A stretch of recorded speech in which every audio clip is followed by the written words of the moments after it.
Hello, travelers. Welcome in. Today, as you can see, we are back with some Tales of Time, and we are continuing and hopefully finishing Home is Where the Bodies Are, which is the book we've been reading. It's the horror, thriller mystery about three siblings who find a tape after their mom dies. And it's basically they see their dad standing over the body of a girl they thought went missing when they were younger, but turns out she got killed. And so they're trying to solve the mystery of like why their parents hid this girl's body and yada yada yada. It's very good so far, very good. We are almost done with it, and I'm so fucking excited because I was looking at how many chapters we have left. We only have like I want to say like what maybe 14ish chapters, 16 chapters left. Not too many chapters left. So I think we can I think we could pretty much get through it tonight. I really do think we can. Hopefully you all had a good Thursday. It felt like Friday all day to me, and I don't know why. I went and got myself like a little treat because I was like, oh, also it's payday for me, so that's also why I got myself a little treat. But usually on Fridays I'll go and like get myself like a little like food treat and stuff. My food treat today was a seafood boil. I was like, I'm gonna spoil myself just a little bit. I'm gonna get a seafood boil. It's gonna be nice and tasty. It was actually very delicious. Uh, it had it was like one of the more like because they come in like sets, so you can like buy like a certain like bundle of seafood to have in the seafood boil. And I got headless shrimp, sausage, corn, potatoes, crab legs, lobster tail, and that was it. But oh my god, I think by the end of it I had like what, 4 potatoes, 2 corn, and maybe like 10 shrimp left. Oh, so fucking good. It was delicious. I fucking smashed it. Within like 30 minutes, gone. Fastest I've ever eaten in my life. But also, the only thing I ate like previous to that was like a couple pieces of ham and like bread from the field trip we went on today. Which, thank God, is our final day of my field trip. So I didn't have to I don't have to do it tomorrow. But then I'm doing face painting all day tomorrow, pretty much. So that'll be nice and fun. Let me tell you guys. So let me tell you, on our field trip. Ooh, today's reading time. It is reading time. It is. So the day I break 7,000 points, you're a bird. Yes. Sorry. Oh, were you trying to get show the toes? Is that what it was? Is that the one you were gonna do? Were you trying to get show the toes? What was I saying? Oh yes, let me tell you a story. So today we went to the park after our field trip because that's where we've been eating lunch, is at the park. We went to the park and I was like, oh, I'm gonna play with the kids. I'm gonna where we were playing tag, and so I tagged one kid and I ran away and I was trying to climb up a ladder. I did not know this ladder spun. It spins, like it's like different sections of it spin, and then some of the sections are like firm, like don't move. And so I didn't know that. Did not know that.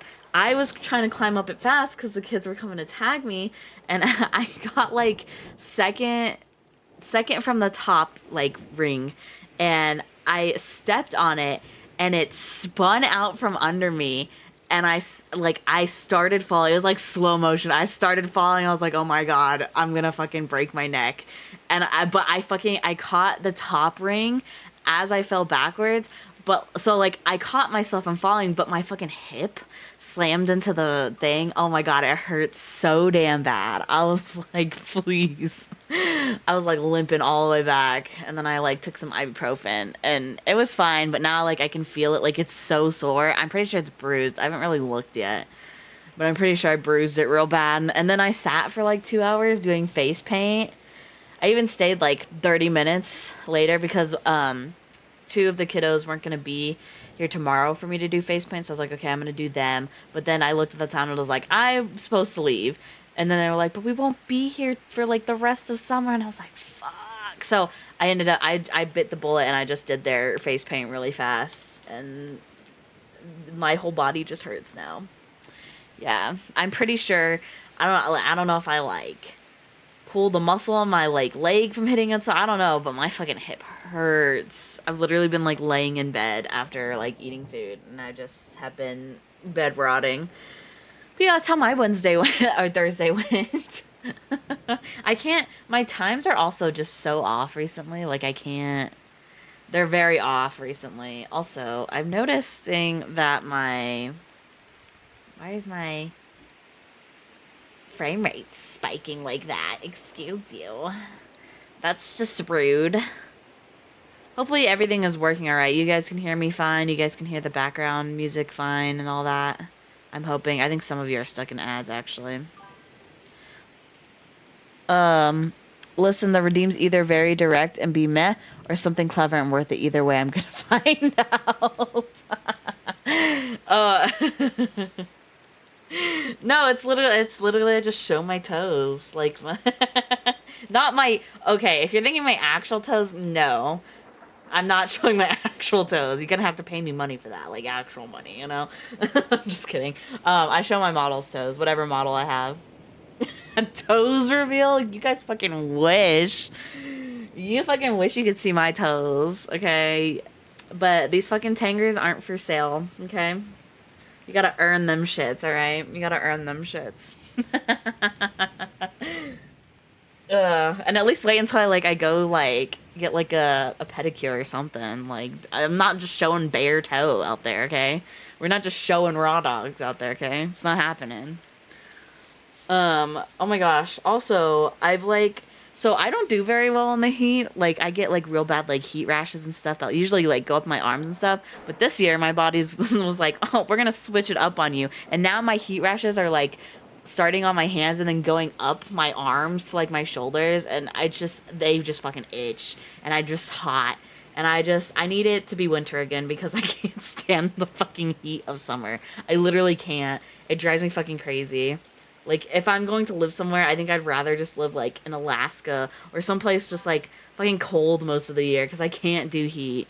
That's what I'm hoping it's not so good to know. But I'm glad I could ease your worries there, Odd. Oh, yeah, I didn't even say hi to everyone. Hi, Odd. Hi, Navy. I saw you guys. I don't think I've seen anyone else pop in yet. No, I haven't seen anyone else pop in. Well, welcome in, guys. I was gonna wait for a lawyer, but because lawyer's been very invested in this story, but I've already been yapping for like almost 15 minutes, so not too late. Take back your hi. Oh, I'm sorry. I'll just ignore your presence then. Lawyer will be so upset if I start without them, like, because they've been so invested in this story. But like also, but I also know that the Backrooms movie came out today, so I'm sure a lot of people are going to see that, especially you fucking nerds. I know. Y'all are a bunch of nerds. You guys play video games for a living, so. I want to see the Backrooms movie. I was gonna go with a coworker, but we were gonna go next week, but I don't know if I can, like, wait. I'm a very impatient person, if you haven't noticed. I don't like being patient. So I keep thinking, I'm like, oh, maybe I should just go on Saturday and just like go by myself and just like watch a movie in the middle of the day, have myself like a little treat, you know, and just vibe. And then I was like, oh, but I did ask my coworker if he wanted to go. But then I was like, ooh, but the movie. I've already seen clips from the movie. Not because like they just popped up on my TikTok. I actually went and looked for them because as some of you may know, I do like to spoil myself, okay? Both in the, like, spoil myself as in giving myself treats and spoil myself as in giving away the ending to myself. So I've been looking at clips because I'm like, oh, what's gonna happen? You gotta put stream on hold. I'm shit posting. Okay, well, I'm so sorry, lawyer. I cannot put it on hold. I waited. I did wait for you, though. I did wait. I was like, I'm gonna wait for lawyer because lawyer will be really upset if I start reading the story without them because they've been really invested. Oh, by the way, I found out what my oddling's gonna be. You did? Let me hear. Boy or girl? Wait, no, let me guess. Wait, don't say it yet. Let me guess. Girl. I think the oddling will be a little girl. Fine, you're my shit posting background. Okay, lawyer. Yay! Oh my gosh, I'm so good at guessing. Oh, that's so great for you. Congratulations! Oh my gosh, baby girls are so great. You can dress them up in like the cutest fucking outfits ever, and they're just so sweet, and they don't fucking pee on you when you're changing their diaper. I mean, they could pee on you, but it doesn't like shoot up, you know? Never mind, off topic. But anyway, congratulations! That's amazing. I'm so happy for you. Oh my gosh. Have you guys started thinking of names yet? Oh my god, that's like my favorite part of like babies is thinking of names. I'm fucked. That child's gonna ruin my life. Oh my gosh, but that's the best part of children. They just ruin you, don't they? In the best way possible, most of the time. I work at a daycare. I've seen both sides of it, you know? No, but that's amazing. I'm so happy for you, Odd. Oh, a little bit of dopamine for the stream, guys. A little bit of dopamine. I won't be able to say no to her. Yep, yeah. Yeah, you probably won't. At least not until, like, you have another kid or something. So. She's gonna be very spoiled, but she deserve it. Oh, I'm so happy. Oh my gosh, I'm smiling so hard. You can't tell because I don't have, like, the model that usually follows my face. Well, even then, my model's usually just always smiling because I'm just always smiling. I don't know. But I'm smiling very wide. Daughters are good with, daughters are good with their big eyes and the sweetest, please. Yes. I'm the oldest kid in my family. I was like the firstborn daughter here. My dad, until they had more kids, I was spoiled. I was very spoiled. I still am very spoiled. I don't get me wrong. I'm still very spoiled. My dad spoils me a lot still. So Isabel's what we're leaning on. Oh, I love it. That's such a pretty name. Oh my goodness. Aww. It could be so cute. I love babies, man. They're just so cute. My coworker, her baby is so fucking adorable. Such a cutie pie. Oh my god. That's amazing, though. I love that. Congratulations. Congratulations. Sorry, I was thirsty. All my screeching made my throat dry. Having said that, we're now going to read a book about murder. From happy baby Tom to murder thriller mystery book time. But yes, we're still reading Home is Where the Bodies Are. I'm hoping we can finish it tonight. I may, if we get really close to the ending and we like reach our time, I might just go over our time a little bit, you know, just to finish the book. Because the next book we're going to read is Project Hail Mary, which I am desperate to read. It's been sitting on my shelf and I've been eyeballing it, and I was like, no, I said we were going to read it on stream next because we watched the movie, so I have to read it on stream. So I've been waiting for it. Also, if you hear my dog, it's because he's sitting right under me. He just yawned really loud. Yeah, you ugly bug. Eat the ugly, you're cute. He was the greatest guy around. What about the murders? What murders? Yeah. Yeah, so the last time we read this... Oh, fuck, I can't remember. It's been so long. What happened the last time we read it? Let me go back. Let me look. let me reread the last chapter real quick, or like look at the last chapter. Oh, yes, they found out that another girl had gone missing around that time. And they're looking at that. They're researching that. They learned about the dude who was arrested for supposedly killing the girl, but the three siblings know it wasn't him, so they were like, why would our parents let this innocent dude get arrested and whatnot? That's about as much as I can remember, honestly. Oh, and then, of course, fucking Beth and her dates with the dude whose sister got killed by her parents, so... You know, just the usual from Beth. And then Michael and Nicole, their usual shtick. But yes, we are going to go over some expectations like I usually do, just in case if there's anybody new or just joining in. My expectations for you guys. Yes, it's like we're all back in, like, preschool. All right, number one, no spoilers. I know I like spoilers. I don't mind them. I love them, in fact. But not everyone is the same way. So please respect that. You may know what happens. You may know where this is going. Just keep it to yourself. Let people enjoy the story, you know. Now it's different if you have like a theory. Because I come up with theories all the time. Like my theory right now is that like one of the siblings probably I'm thinking Beth because she's fucking crazy. I think Beth killed the little sister and whatnot. It's not like a solid theory, okay? It's not solid, but like that's the kind of theory I started with, so I'm just kind of sticking with it until, you know, something gives a bit more, you know. But like if you give theories like that, it's not a spoiler. It's you just like throwing out your guess out there. Now, having said that, we're going on to expectation number dos. I was gonna say Uno, but Uno is one. Expectation two. Respect. You may have different opinions about what's happening. You may have different theories. That is completely fine. Just respect each other's opinions and theories as well. Do not start fights in my thing saying, like, legitimate fights. I know you guys play fight. I'm fine with that. You guys can play fight. After the last chapter, the book ends. Oh my gosh, Wind. Great spoiler.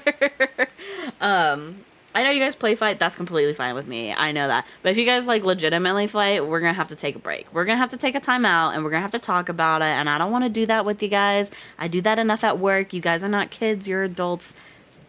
Be adults, please. Okay? Okay?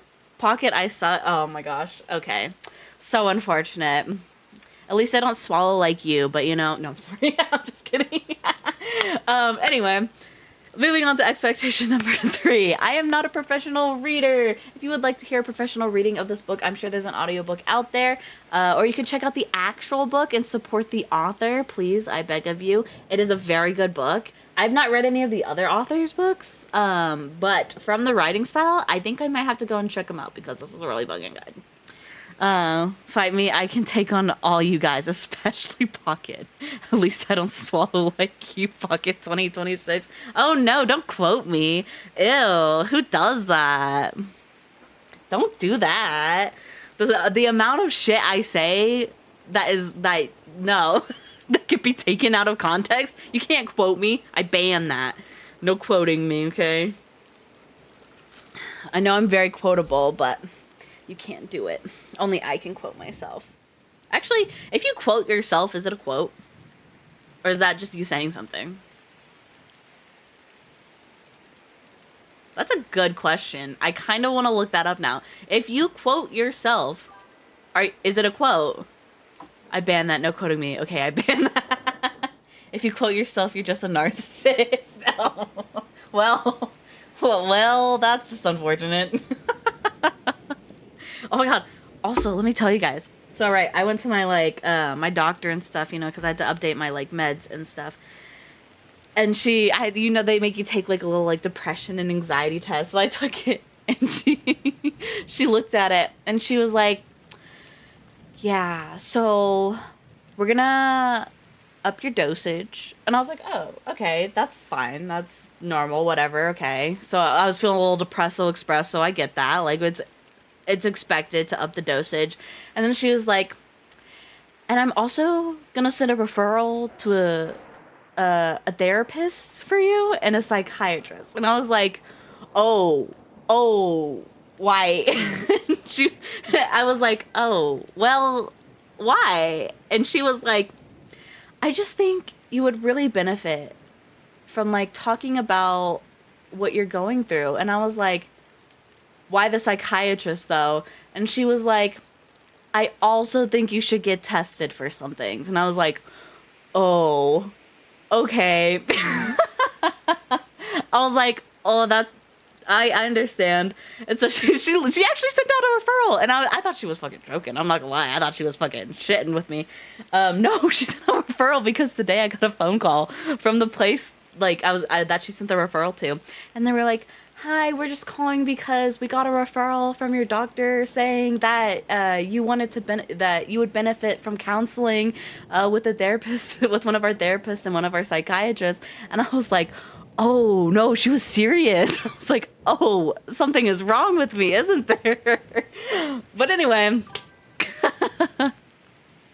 yeah, literally, she said, crap. She straight up said, bitch, you ain't right. Oh my gosh. That's like if you wrote an article, gave for such shit, and cited your own source material or proof. Yeah. No, but I was legitimately like, oh no, she was so serious about that. And I thought she was fucking joking. Cause I was joking with her. Like, I was joking with her the whole fucking appointment. Cause I was literally just there to like check my meds and stuff and get my insurance fixed with them. Which my insurance still didn't get fixed for my meds. So I still have to deal with that later. But that's a whole nother thing. But I am back on my meds, by the way. Slay me. But anyway, yeah, I thought she legitimately was joking, and then I legitimately got a call today saying, oh yeah, we got a referral, would you like to place your appointment soon? I was like, oh, yeah, sure, I guess, I mean, if I need it. Also a bit condescending. You're fine, trust. Oh yes, trust. But yeah, anyway, I've literally been like yapping for like almost 30 minutes. You guys don't want to hear me yap. You want to hear the story. But anyway, yes, those are my expectations. You know the drill, you know the rule. We're going to go ahead and get started. I want to try and finish the book today. I think we'll probably finish the book today. Even if I have to go over a little time, doesn't matter anyway. Half of you fall asleep by the end. Amen for that. That means you get stuck in my chat. Anyway, we're in chapter 33. I think it goes to chapter 48. So we really don't have that many chapters left. We are very much near the end. I think we're going to be able to finish it.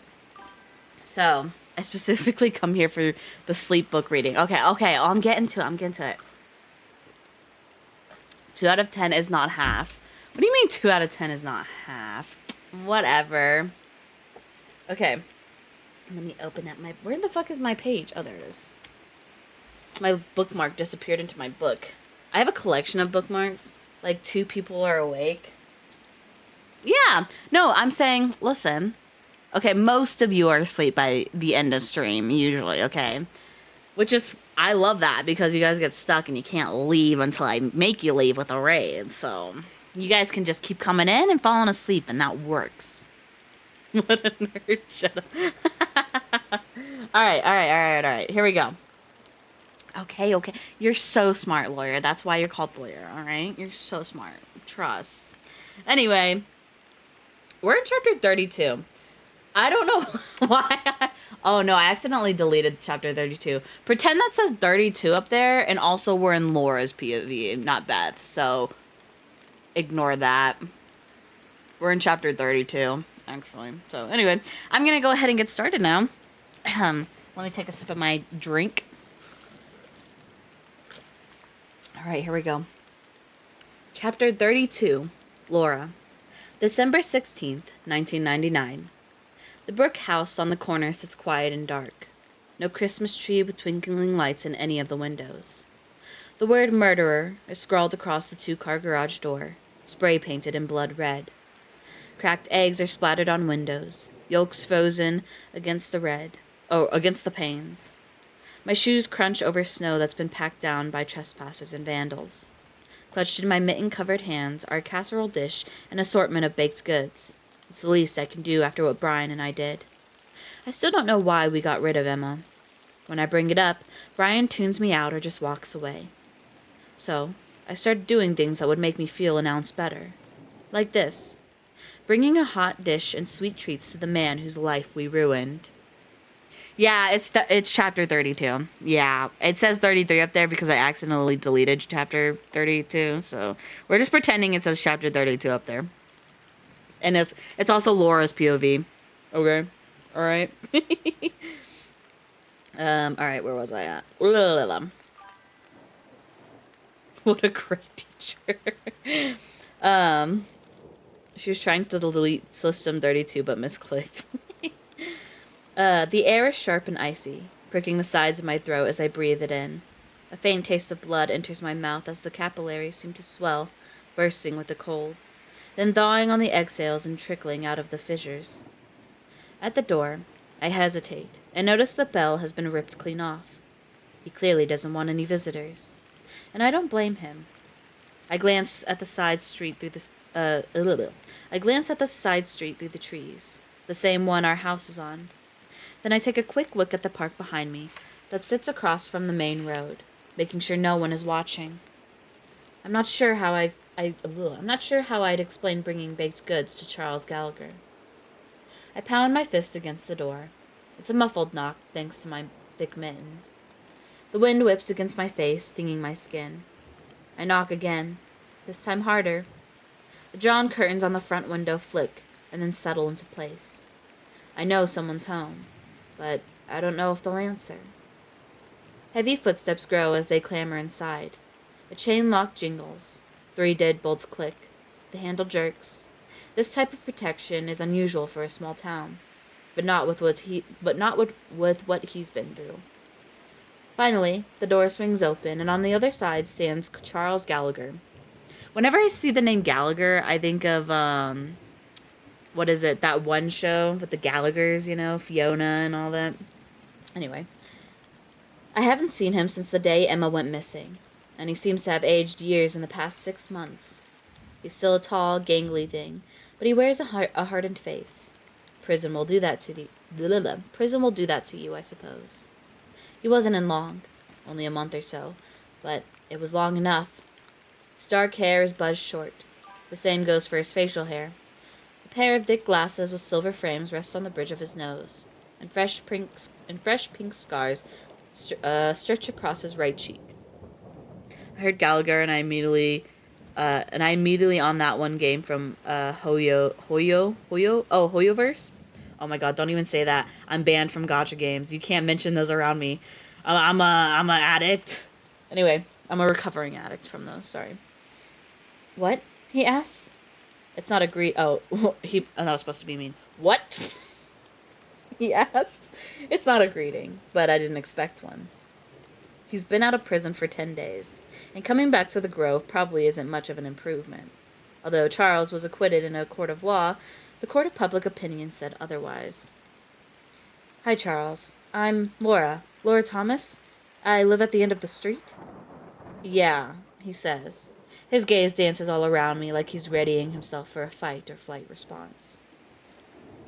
I lift my hands a few inches, showing off the ceramic dish and sack of Tupperware containers. I made too much, and I have extra casserole and baked goods.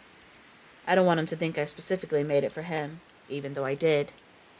And I thought you and your mother might enjoy them. He eyes me and my Tupperware with suspicion, and then scans the landscape behind me. Otherwise, they'll go to waste, I add, lifting a brow. Charles squints as he studies my face. When he's finally made up his mind, he nods and beckons to follow me. I take a deep breath before crossing the threshold, reminding myself that he is not the dangerous one. A tube television sits in the far corner of the living room, playing a rerun of Garfield and Friends. Charles glances at the screen, pausing for a moment to watch Garfield scarf down a pan of lasagna. He smiles faintly. Oh. Okay, I think I understand Charles now. He smiles faintly before continuing into the kitchen. I notice he walks with a limp now, and I'm not sure I should follow him. But I do. His house resembles what I've made of his life. A mess. A putrid scent of cat urine mixed with cigarettes permeates my nose. The sink is overflowing with dirty dishes, stacked a couple feet tall. Piles of old newspapers and ashtrays chock full of stubbed-out Camel cigarettes clutter the kitchen table. Several cats meow from somewhere deep in the home, but they don't make an appearance. Charles clears a small area on the table. You can set it here, he says. I nod and place the containers down where he asked. Do you want a cup of coffee? No, I'm fine. He pulls open the fridge. It's nearly empty, aside from a case of Miller Lite and a dozen or so half-empty condiment bottles. I've got beer too, or tap water. I'm good, I say, but you should refrigerate these two. I pull the casserole and another dish out from the stack of containers and extend them to him. He eyes it suspiciously. What is it? This one's a cheese ball, and this is a tater tot casserole. Charles collects the dishes and puts them in the fridge. He turns back toward me with knitted brows. Why'd you bring me this stuff? I don't say, because I feel guilty for what you've been through. I don't say, because the small gesture is more for me than it is for you. Instead, I say, because I wanted to. His face relaxes instantly, morphing from the near scowl of apprehension to a flat expression, as though he's feeling something new and isn't sure how to express it yet. I don't think anyone's ever done something for Charles because they wanted to. Charlie, a guttural voice calls from the other end of a dark hallway. Excuse me. He fills a glass with tap water and serves up several baked goods on a paper plate. Charles takes his time choosing, selecting a custard-filled red and green cupcake, smothered with cream cheese frosting, a fudge-covered Rice Krispie treat, and a Reese's peanut butter blossom cookie. As he walks out of the kitchen, he tells me he'll be back in a second. A door creaks from somewhere in the house, and then there are muffled voices. I can't make out what they're saying, but I assume it's Charles speaking with his elderly mother. I haven't seen her in years. I don't think she leaves the house anymore, and she's not a person people would visit. She's like Charles in that sense, a pariah in a small town.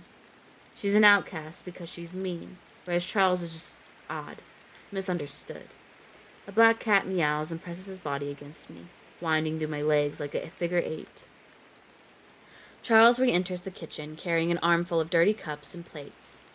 Sorry about that, he says as he sets them next to the sink, where the tower of dirty dishes looms.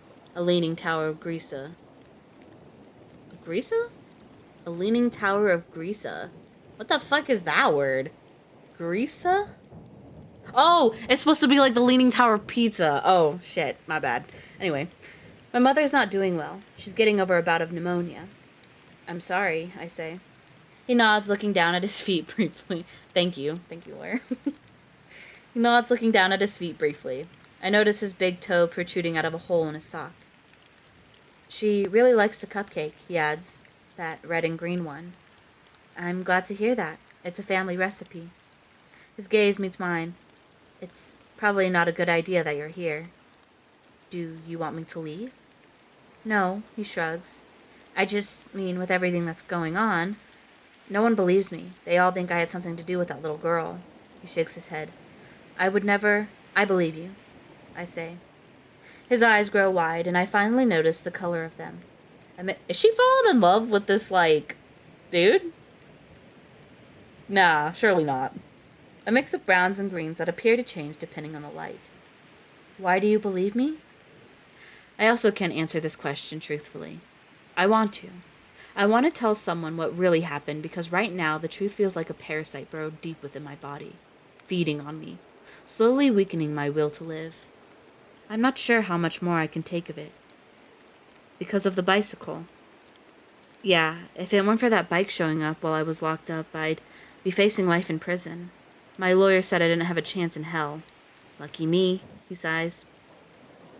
If you didn't do it, why'd you confess? I ask. I never understood it.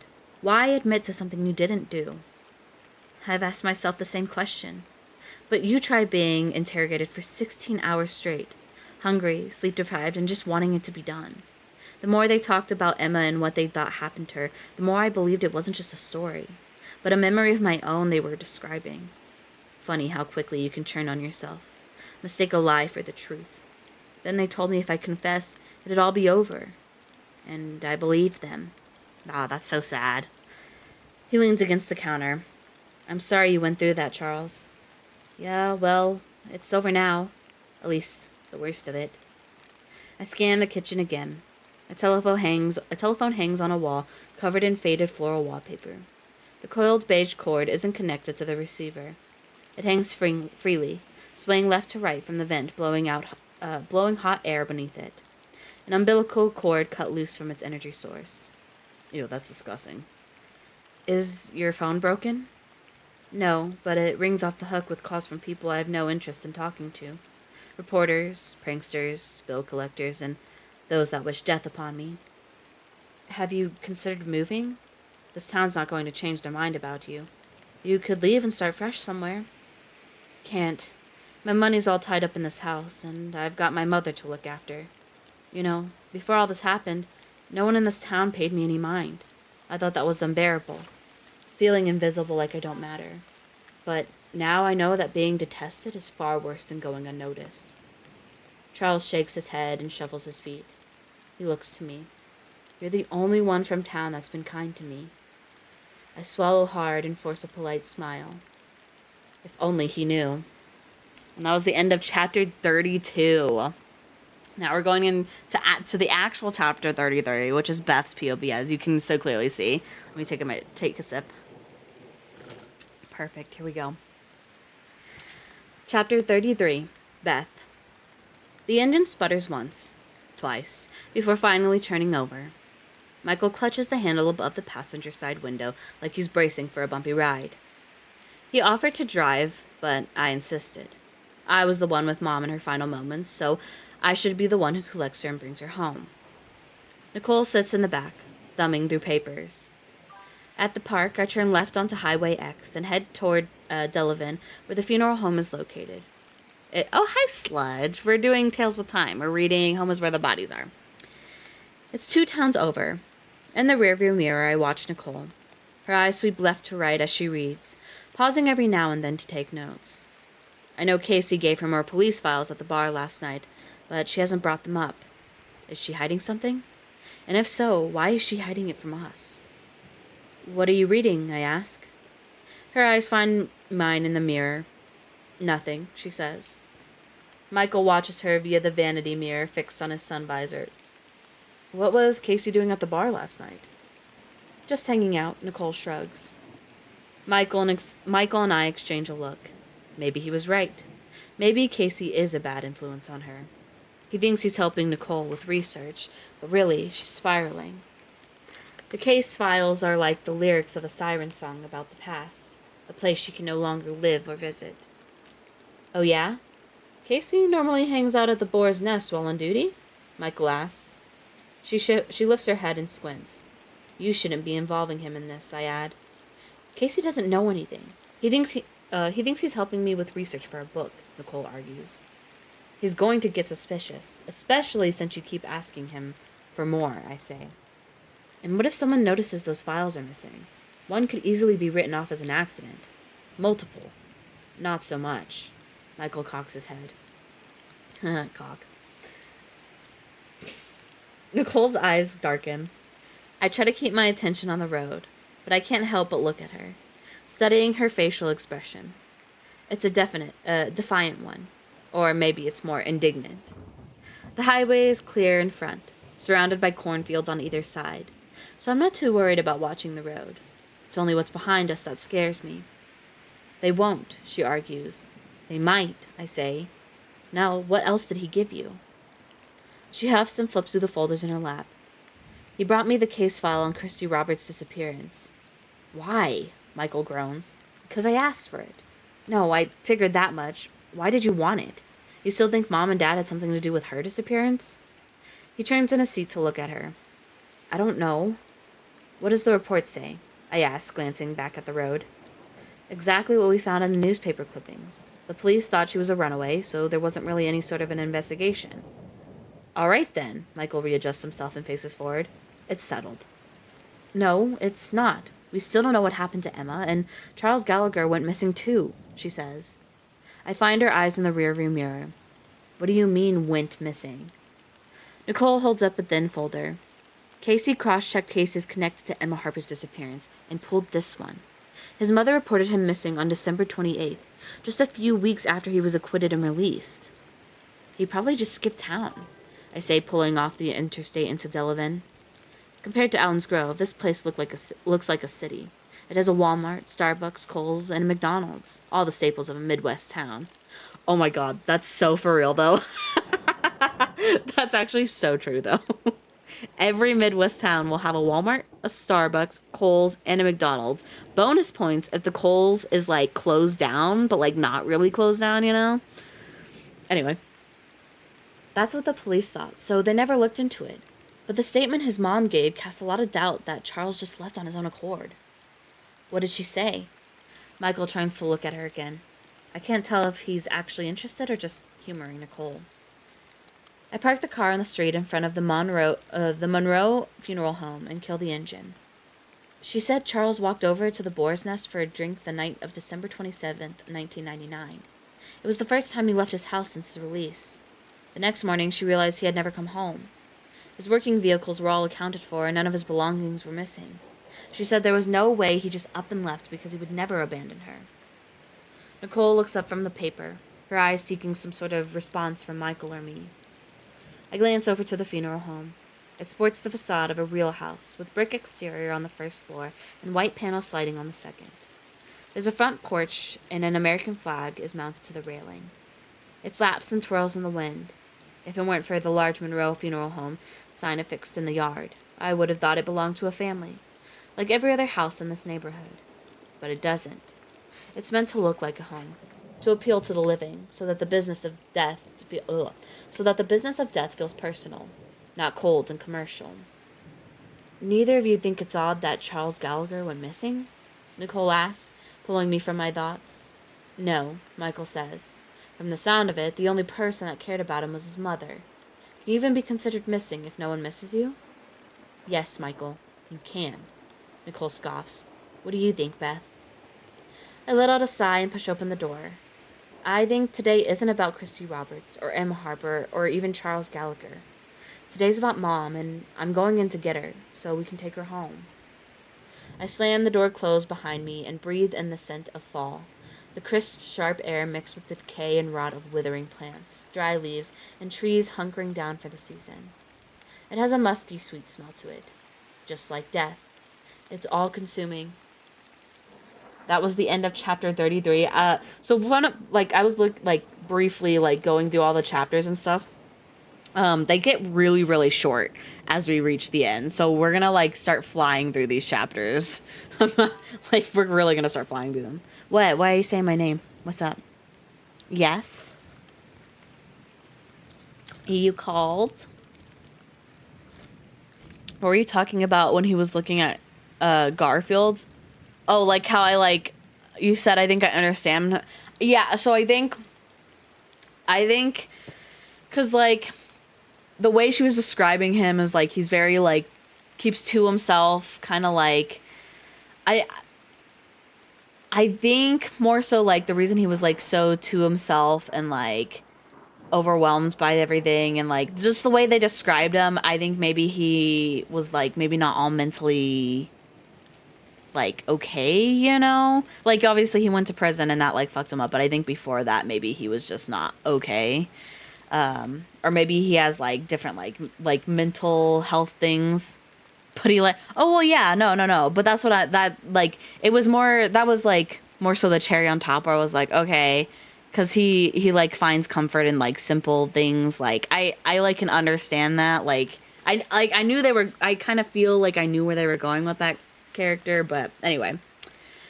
Chapter 34, Nicole.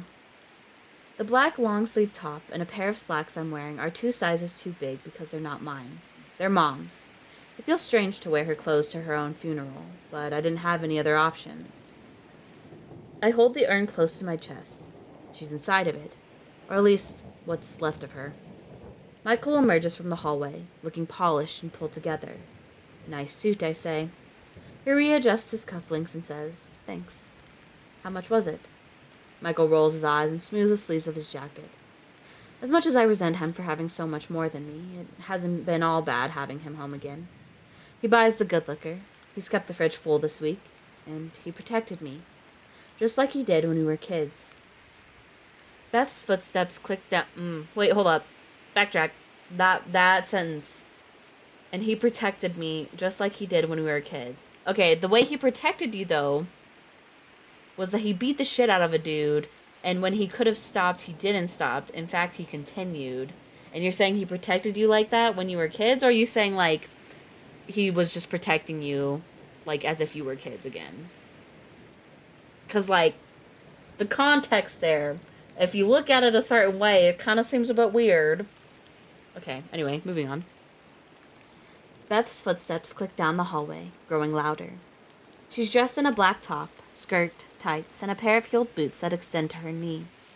Her clothes mold to her curves, and most of them look new. Even her hair is swooped and clipped up. Her makeup is minimal, but it's clear that she took her time applying it. I can't remember the last time I saw her put any effort into her appearance. I bet it's for the dude that's coming over. But I wonder if the effort is for Mom or for Lucas. Yeah, literally what I was just thinking. You look nice, I say. She nods and beelines to the bottle of scotch set on the countertop. Beth splashes more than a shot into a coffee cup and slams the whole thing. Michael looks to me with an expression that says, "What's going on with her?" We're both concerned for Beth. She watched Mom die. That couldn't have been easy. And I think a part of her perished with Mom. She seems close to falling apart, splitting right down the middle. I'm already broken, so there's no need for them to worry about me. Shattering a fragment of a fragment means nothing once the structure is gone. Beth straightens her skirt and glances at Michael and then me. She extends her hands, so I pass the urn to her. "Ready?" she says, holding it against her chest. Beth's acting as though we're just running an errand rather than attending our mother's funeral service. But maybe it's helping her get through this. Outside, we walk to the top of the property line, where the old farm fence separates our land from the neighbor's cow pasture. The sun is starting its descent, a fireball crashing slowly into the horizon, streaking the sky with hues of orange and pink. I read online that it only takes around 5 minutes for the sun to set. It's fleeting, and I think that's why Mom had such an appreciation for it. We value the briefest moments, mostly because they're, We value the briefest moments most because they're the ones that define us. A first kiss, a sudden death, an accident, a marriage proposal, a high. We're gathered here today to... Beth starts. I stifle a laugh, but it comes out fast and sudden like a sneeze. "What?" she snaps. "That's the start of a wedding ceremony, not a funeral," I say.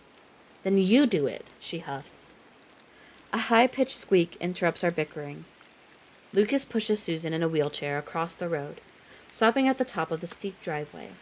One wheel screeches every few feet or so. Lucas waves his hand to signal to us. It's clear he won't be able to get her across the yard. "We should go over there," Beth says. All the color in her face has drained, leaving her looking pale and sickly. "Are you sure that's a good idea?" My eyes go to Lucas and Susan, 30 or so yards from us, and then back to Beth. "You don't look well." She takes a couple of deep breaths. "I'm fine. I'll be fine. Lucas said they won't stay long, so let's just get this over with," Beth says, starting across the yard. We follow behind. "Hi, Lucas." "Hi, Susan." Michael greets them as we approach. He shakes Lucas's hand. Then he kneels in front of Susan's wheelchair, holding her frail hand. Susan looks exactly how I thought she would, like someone that life hasn't been fair to. Although she's wearing an oversized down jacket, it's obvious how feeble she is, weighing no more than 100 pounds. Her sallow skin is etched with wrinkles and her eyes have lost their shine, like the person behind them is half there, half gone. Or half here, half gone. Or just wishing to be gone. I still can't believe what our parents said to her, especially my mom, since they were friends. I guess we do what we do to survive. "Hi, Brian," Susan says, placing her hand on Michael's. Beth and Lucas exchange a concerned look. "Mom, that's Michael, Brian and Laura's daughter." Or, not daughter, youngest. Lucas corrects her. Susan crumples her face in confusion. "Where is Brian, then?" My eyes go to the road, thinking this would be the perfect moment for him to arrive, veering into the driveway in his old black truck. But after our failed attempt to track him down, I finally realize that I'll never see my dad again. Maybe I'm saying goodbye to him today, too. "He went to the store," Michael says, delivering a quick smile. Her face flattens, and she looks at her spindly wrist as though she's checking the time. "He's been gone a while," she says. Michael nods and gets to his feet. "Yeah, he has." "And Laura, where's the birthday girl?" Beth clutches the urn a little tighter. Lucas mouths "sorry" to us and bends down to eye level with his mom. "Mom, we're here for Laura's funeral. She passed away. You remember me telling you that?" Confusion gathers on Susan's face again. She furrows her brows in frustration. "No, that's not true. Laura and I were just talking the other day. She said she knew where Emma was, that she'd show me." My eyes go wide. Michael coughs and clears his throat. Beth's eyes fill with tears. Her bottom lip trembles and she sucks it in to bite it. Did Mom really try to tell Susan what happened? Or Susan's mind in 1999, back when Emma went missing? "I'm gonna take you home, Mom." Lucas holds eye contact while he slowly gets to his feet. "Where's your sister at?" Susan asks, ornery now. She's out on a bike ride, Lucas says, exchanging a glance with each of us. He whispers, I'm sorry. She was much better this morning. It's all right, I say. Don't worry about it, Michael adds. Lucas reaches for Beth's hands and holds it while Michael and I retreat a few steps to give them a moment. He tells her he'll call later, thanks her for letting him stop by, and then drops her hand. Emma better be home before dinner, Susan says as Lucas starts to wheel her back up the driveway. Beth turns towards us, tears streaking her face. Do you think Mom really said something to Susan? Seeing Nicole's name is like a jump scare because I thought Gumball's mom just barged into a book literacy. I don't know, she says through the tears, her voice cracking. What do we do? I ask. Nothing. Even if Mom confessed to Susan, she's too far gone for anyone to believe her, Michael says in a hushed voice. But if Mom did tell her, maybe that's what she wanted. I say, stop. Beth interjects. She looks down at the urn and takes a deep breath, composing herself. The only thing that I know Mom wanted was for her ashes to be spread around this property. She pulls the lid off, and Michael takes it from her. Her hand disappears inside of the container and emerges with a handful of ashes. You're just sticking your hand, like, no gloves, nothing? You're just Mom ashes straight to hand? Like, oof, I don't know, glove or something, because that reminds me of the scene from Grown Ups where they're spreading the coach's ashes. And they also have a bucket of chicken, and the dude who spread the ashes starts eating chicken with his ashy hands. And I just can't. Oh, God. Anyway. Her hand disappears out of the container and emerges with a handful of ashes. Beth tosses them into the wind and says, No matter what you've done, Mom, I still love you. I slide my hand into the urn, collecting a scoop of ashes. I don't say anything before scattering them around me. I had planned to say something at Mom's service, but now that I'm here, I think those words are better left unsaid. Michael hesitates when Beth extends the urn to him. He never liked the idea of cremation, so I'm sure flinging Mom's ashes around is even less appealing to him. She nudges the urn toward him again. Finally, he lets out a heavy sigh and dips his hand into it, holding up a palm full of ash. I can't believe this is what we're reduced to when we die. Ashes. He turns his hand over. Some of the dust swirls in the air while the rest plummets to the ground. Sometimes we're reduced to much less when we're alive, I say. Beth and Michael exchange a worried look. We walk the property, scattering her ashes and reminiscing on our favorite memories of Mom. The wind carries some of her away. The rest lands on the dewy grass, melding with the earth. By the time we're done, the sun is just a sliver, the horizon nearly swallowing it whole. Ashes to ashes, dust to dust, as the sun eventually sets on us all. Hey, that's from a poem. Anyway, that was the end of chapter 34. Now we're getting into chapter 35. Another sip of my drink. Chapter 35. Oh, we're back with Laura. I like her. Chapter 35. Laura. December 27th, 1999. The sound of the shower sputtering to life jolts me awake. It's pitch black and quiet, save for the running water. The numbers on the alarm clock glow red with the time. 3:06 a.m. My hands search the other side of the bed, sliding along the twisted sheets and comforter. It's empty. Where's Brian? A streak of light glows beneath the bathroom door. Why would he be showering right now? I flick on the bedside lamp as I get to my feet and slip on my housecoat.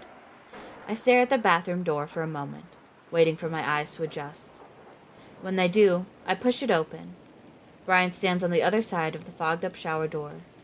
His head is tilted forward while the stream of water splats against the back of his neck, running down the sides of his face. Brian, I say. His shoulders jump and he slowly lifts his head. Yeah, Laura? What are you doing? He hesitates before he responds, so I know whatever he says won't be the truth. I think I'm getting sick.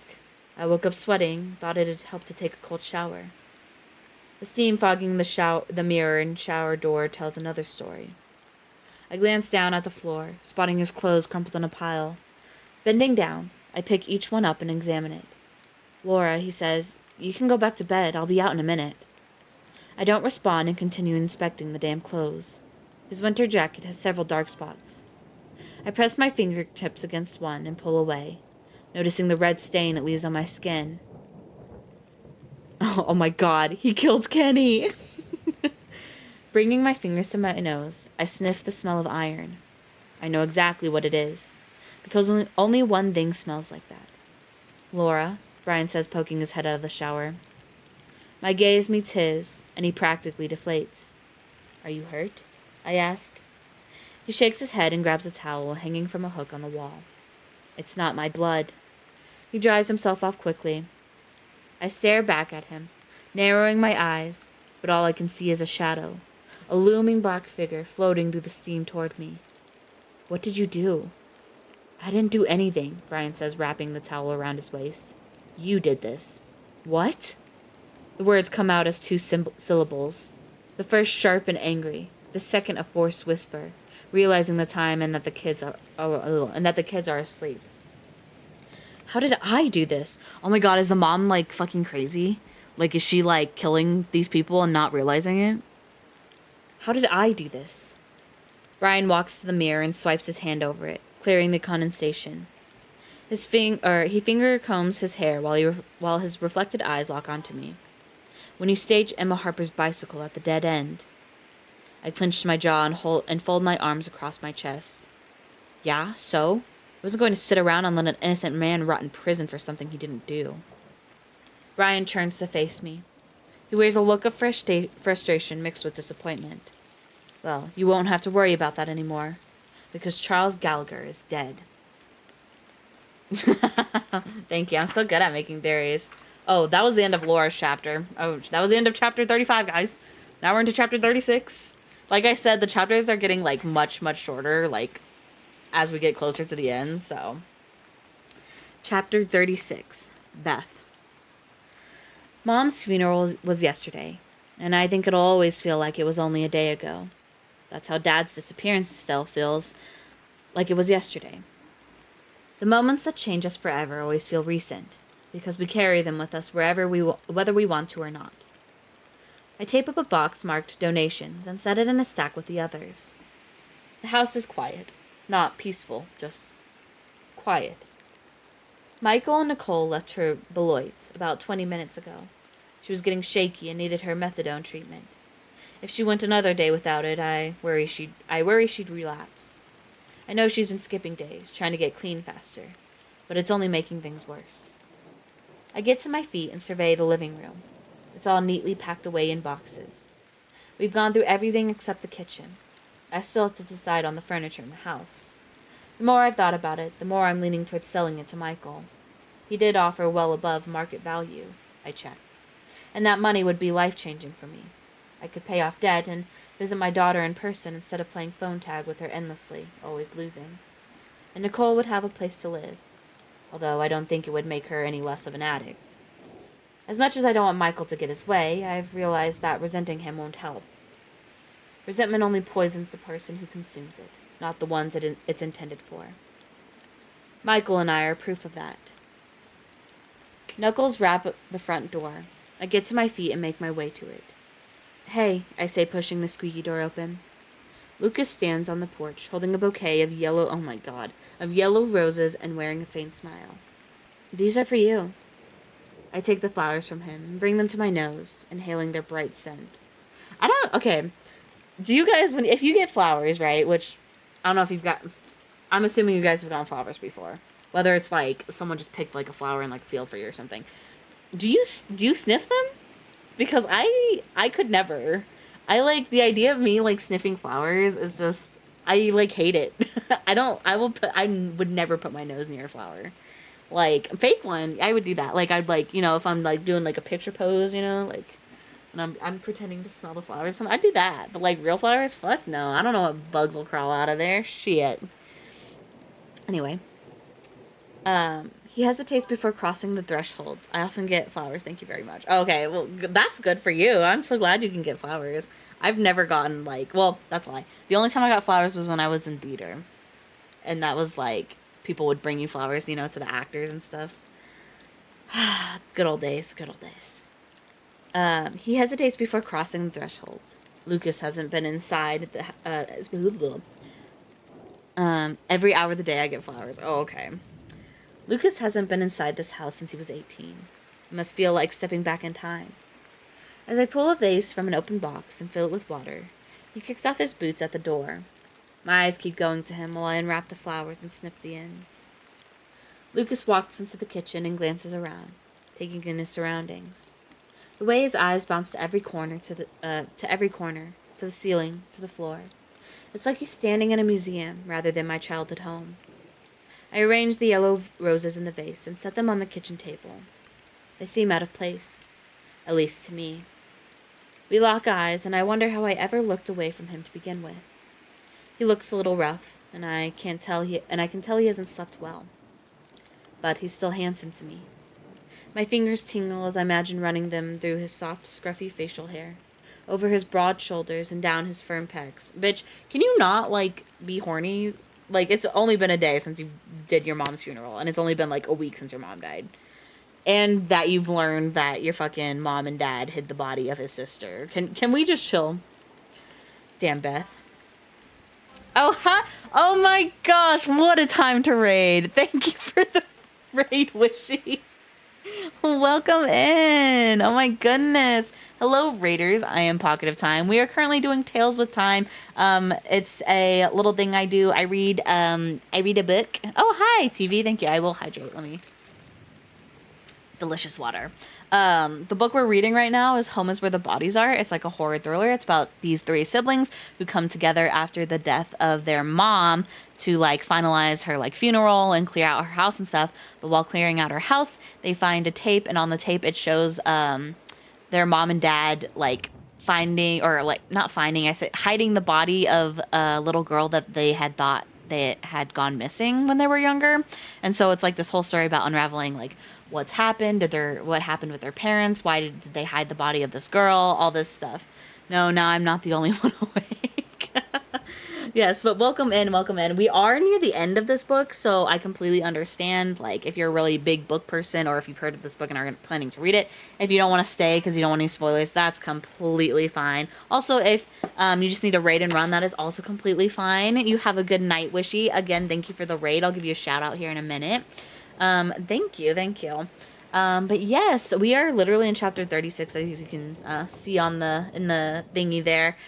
We are almost done. So if you want to stay, if you're just here to chillax and have something to listen to while you fall asleep or do something else, feel free to get comfortable. We are in the deep end now, okay?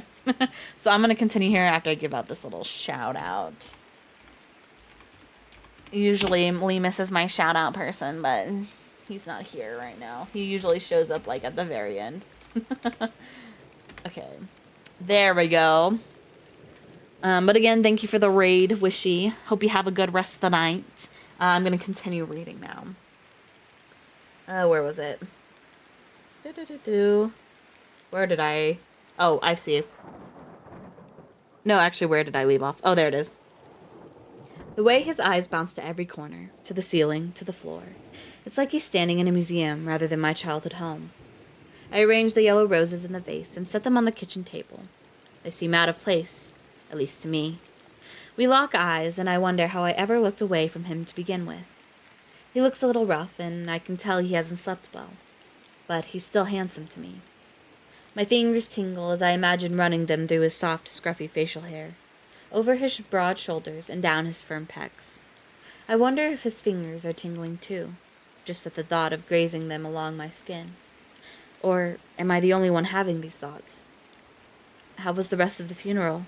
He asked, delivering a sympathetic look. His hands gripped the back of the kitchen chair in front of him. It was how she wanted it. He slightly nods. Sorry about my mom. There's no need to apologize. I interrupt. My eyes flick behind him to the VHS tape set on the VCR in the living room. It sits there, so unassuming. It's the only thing I didn't pack up. I just couldn't bring myself to. How do you pack up a secret like that? I force myself to look away, and my eyes land back on Lucas before he notices my split attention. Where are your siblings? They went into town, I say, not offering any further explanation. He nods, glancing around again, almost like he's looking for something. It's kind of weird being in this house. I wonder if he just like got close to her.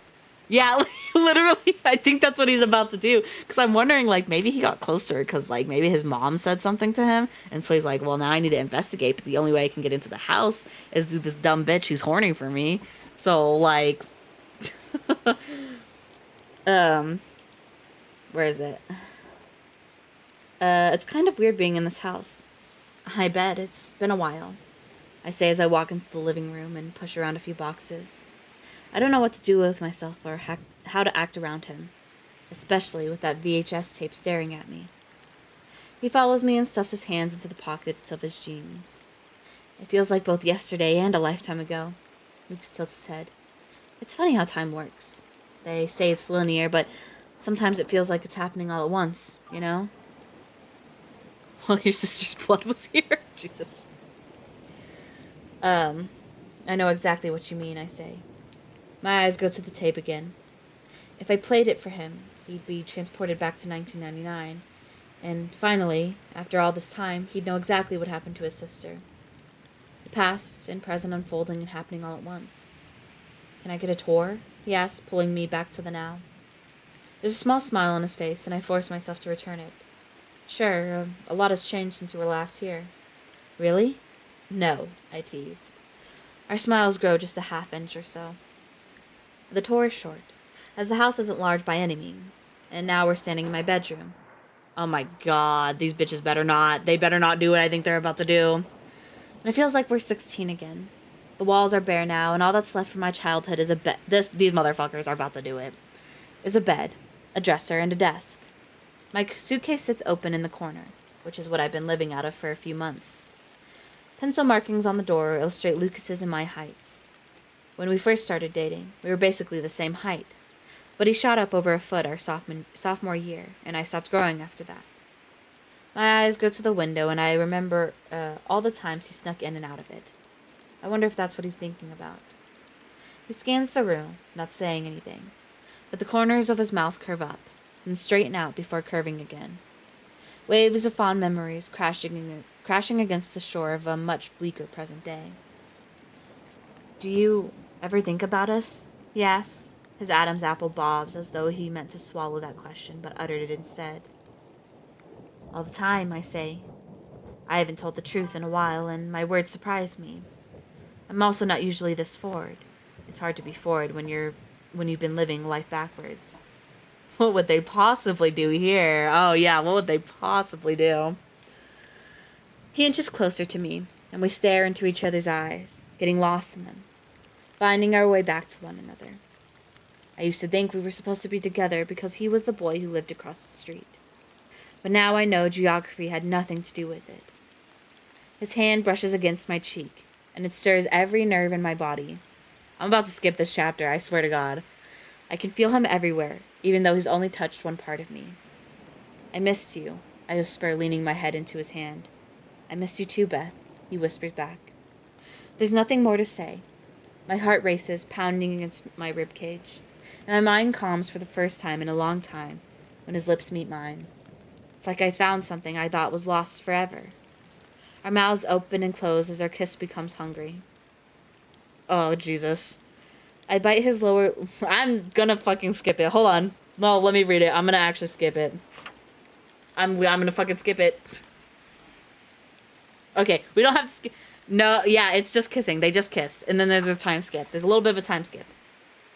I leave the bathroom and grab two... We did a little bit of a time skip, guys. Just a little bit. You know, so we gotta fast forward just a bit. We're running low on time, you know?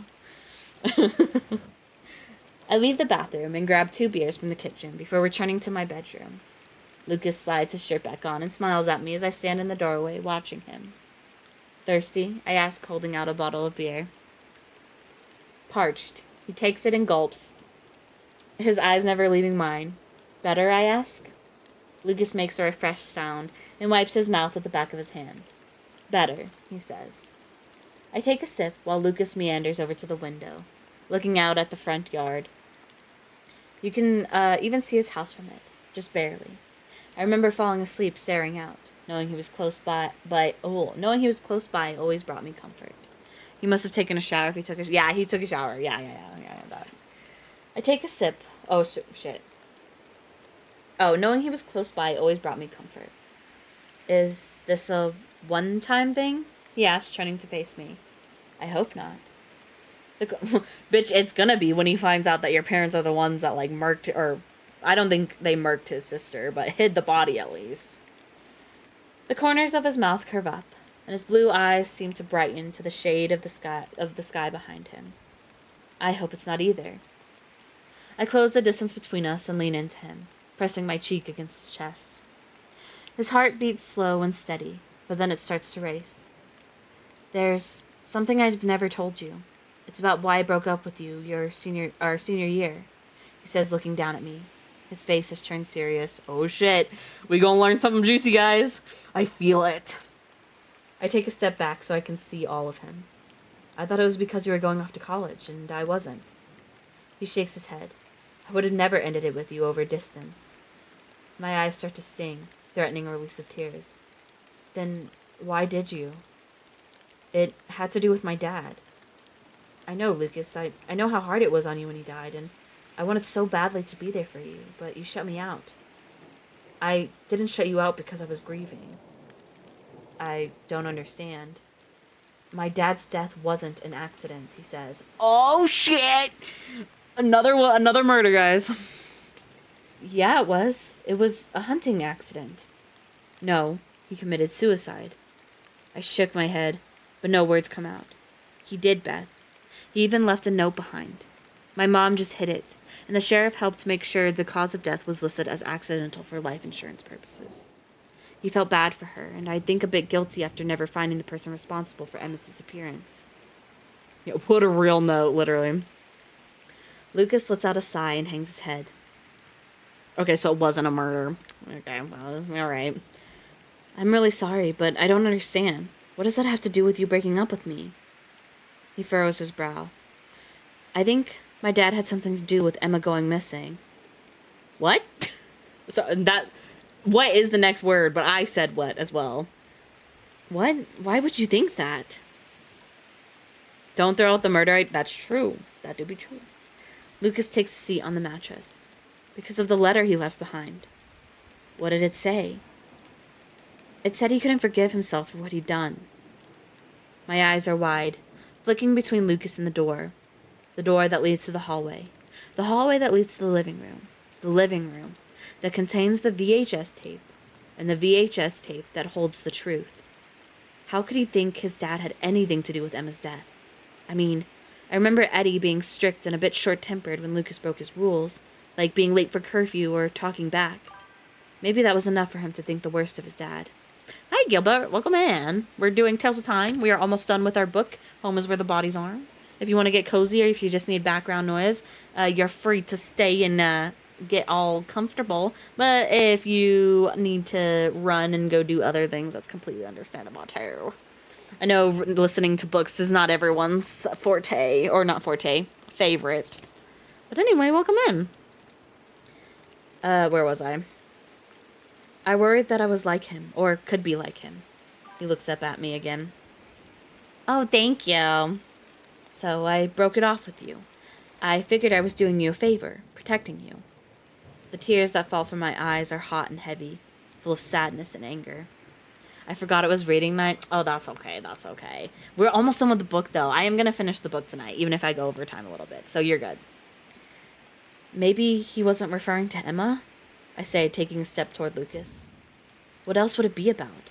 Plus, he killed himself on the 2-year anniversary of her disappearance. I feel sick. My heart pounds so hard. I think it might crack a rib. Sweat gathers at my hairline, and my stomach flips and swirls. I force small breaths through my nose. Inhale, hold for 4, exhale. But no matter how I breathe, years of regret and resentment are threatening to pour out of me. You can only hold so much in before it all comes gushing out. I race to the bathroom, making it to the toilet just in time before I throw up coffee, bile, and the few sips of beer I'd had. My entire body retches, and I feel a hand on my shoulder. He holds my hair and rubs my back, and I heave until I have nothing left inside me. When I'm done, he leaves the bathroom so I can clean myself up. I find Lucas in the living room, surveying the packed up boxes. It's like he's looking for something. The VHS tape sits on top of the VCR. I wonder if he's noticed it. I clear my throat to make my presence known. He stops inspecting my parents' belongings and whips his head in my direction, taking a step toward. Nah, this bitch suspicious as fuck. Did he kill his sister? He being real suspicious. His head in my direction, taking a step toward me. Are you all right? He asks. I nod but look to the floor, unable to make eye contact. Sorry, I say. Don't be. It's a hard truth to swallow. Trust me. He lets out a sigh. It takes a few moments before I can finally look at him. It's difficult, but I force myself. I don't think it's the truth, Lucas. He squints and tilts his head. Before he can say anything else, and before I can talk myself out of telling him, I walk to the VCR and pick up the tape, flipping it over in my hand. What's that? He asks. It's the truth of what really happened to Emma. His eyes grow wide and his mouth parts slightly. It looks as though he's either going to scream or break down in tears, but I'm not sure which it will be. We found this tape when we were going through our parents' belongings. There's a short clip on here, only a minute or so in length. I don't think they ever meant to record it. What's on the tape, Beth? A vein bulges on the side of his neck, and his bottom lip trembles. It's from June 15th, 1999. His eyes fill with tears, and his mouth forms a hard line. Emma's on it. I don't know what happened to her, but I know my parents found her body down by the creek, and they got rid of it. What are you talking about, Beth? Just watch. The tears fall fast and hard, streaming down his face and then clinging to his jawline. Nicole, why are you asking the police officer for case files? You're gonna give away our parents' secrets. Also bad, literally. Literally. I look at the tape and nod. This might be a mistake, but I wonder... Never mind. I look at the tape and nod. This might be a mistake, but I can't keep this from him. Knowing that he's blamed his dad all these years and that my parents destroyed the future I should have had with Lucas. Oh my god, this bitch pisses me off. Kneeling in front of the television, I slide the VHS tape into the VCR. It takes a moment before it clicks into place. Oh, my music. Fuck, wrong one. Music. There it goes. Tell us about it? No. Because I forgot what I was going to say. Where is it? Kneeling in front of the television, I slide the VHS tape into the VCR. It takes a moment before it clicks into place, and then it makes a humming noise. On screen is our backyard at night. An owl hoots in the distance. The moon illuminates the tree line. The video camera scans the darkness. The branches of the tree look like hands and fingers stretching out in all directions. Lucas's breath hitches. In the distance, my father calls out, Laura. The camera swings to him, and the screen fills with black and white static. I squint and take a step closer, waiting for the picture to come back on screen. I know what happens next. My dad appears covered in blood, but it's just static. I glance over at Lucas. His eyes are narrowed but still glued to the TV screen. Picking up the remote, I fast forward. The tape stops and auto-ejects. I pop it back in. I fucking knew this shit was gonna happen. That's why I was like, I wonder if, and then that's why I stopped talking. I was like, no, surely not. That would be too predictable. I fucking knew this shit was gonna happen. Picking up the remote, I fast forward. The tape stops and auto-ejects. I pop it back in and rewind it to the start of the dark tree line. It plays out again, and as soon as my dad calls for my mom, the screen turns to static again. Is this some kind of sick joke? Lucas seethes. The veins throb in his neck. What? No! I eject the tape and look it over. The label reads Summer 99. This is the tape. Emma was on this tape. I swear, Lucas, it was here. Emma was on this tape. She was dead. My parents got rid of her body. They kept it from everyone. My words come out in a desperate panic. He shuffles a few steps back, shaking his head. You're losing it, Beth. You're really losing it. Damn, he's like, wow. No, I'm not, Lucas, I cry out. I'm telling you it was on this tape. I don't know what happened to it, but it was here. I saw it. The moral of the story is don't be schizo or something. Jesus. I glanced at the tape again. It's over 20 years old, and I know they wear out. But I saw it a couple days ago. How could it just wear out? Or maybe it was the break-in.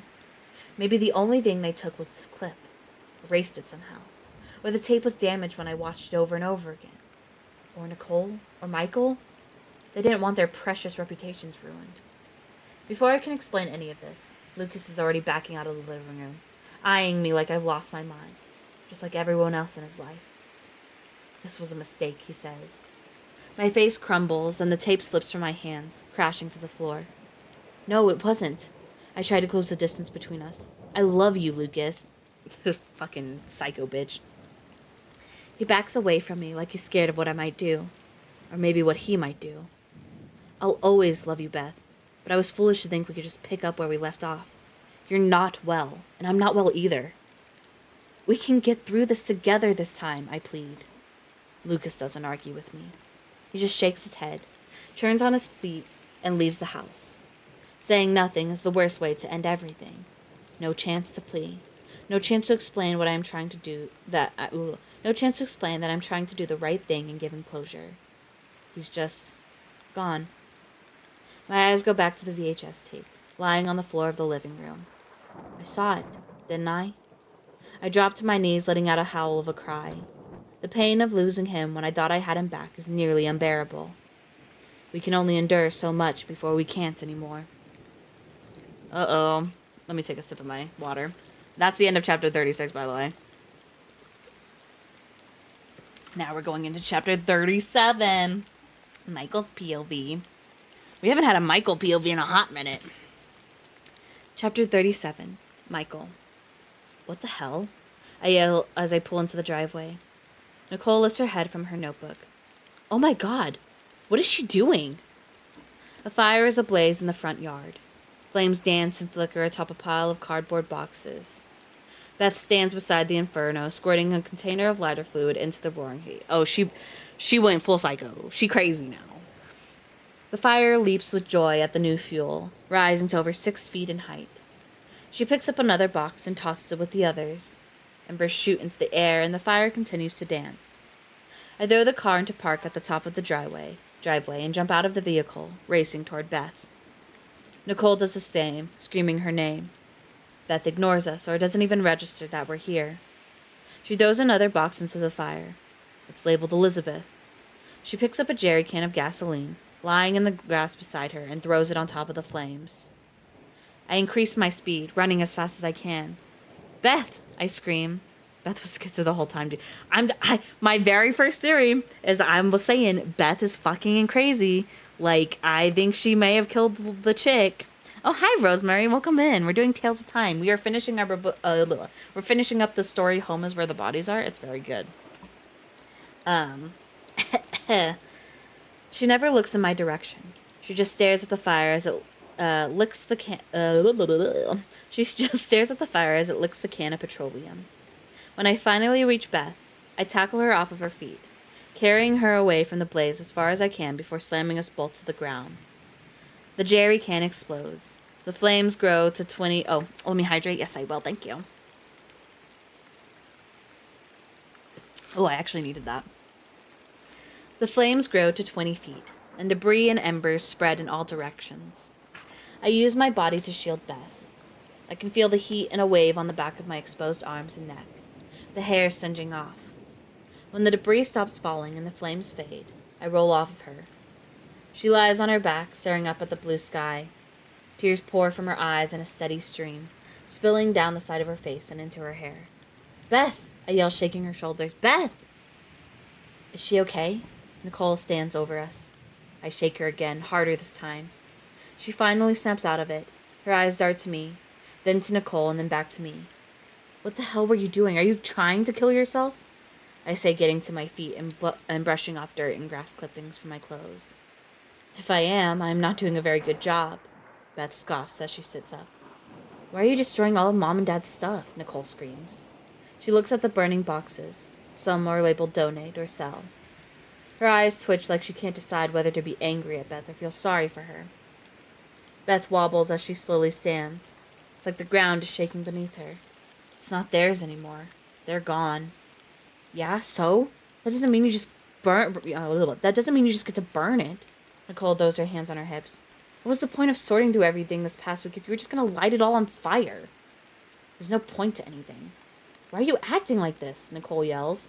Like what? She squints. Like there aren't consequences to my actions? Like I can do whatever the hell I want? I figured I'd try life your way for a while. Nicole shakes her head. You're such a bitch. At least I'm something. She scowls and then a smug look crawls across her face. Oh, and by the way, I'm selling the house. I'm selling everything. There's nothing left for me here. Beth says, looking right through us like she's moved on and we're already part of her past. That's fine. Go ahead and sell it all, Nicole shouts. I clear my throat and pull my shoulders back. I'll have my financial advisor send over the paperwork tomorrow.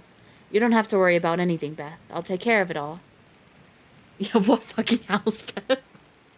She's about to burn. No, she only burned items in the front yard. She didn't burn the house, but I think she was about to. I really think she was about to.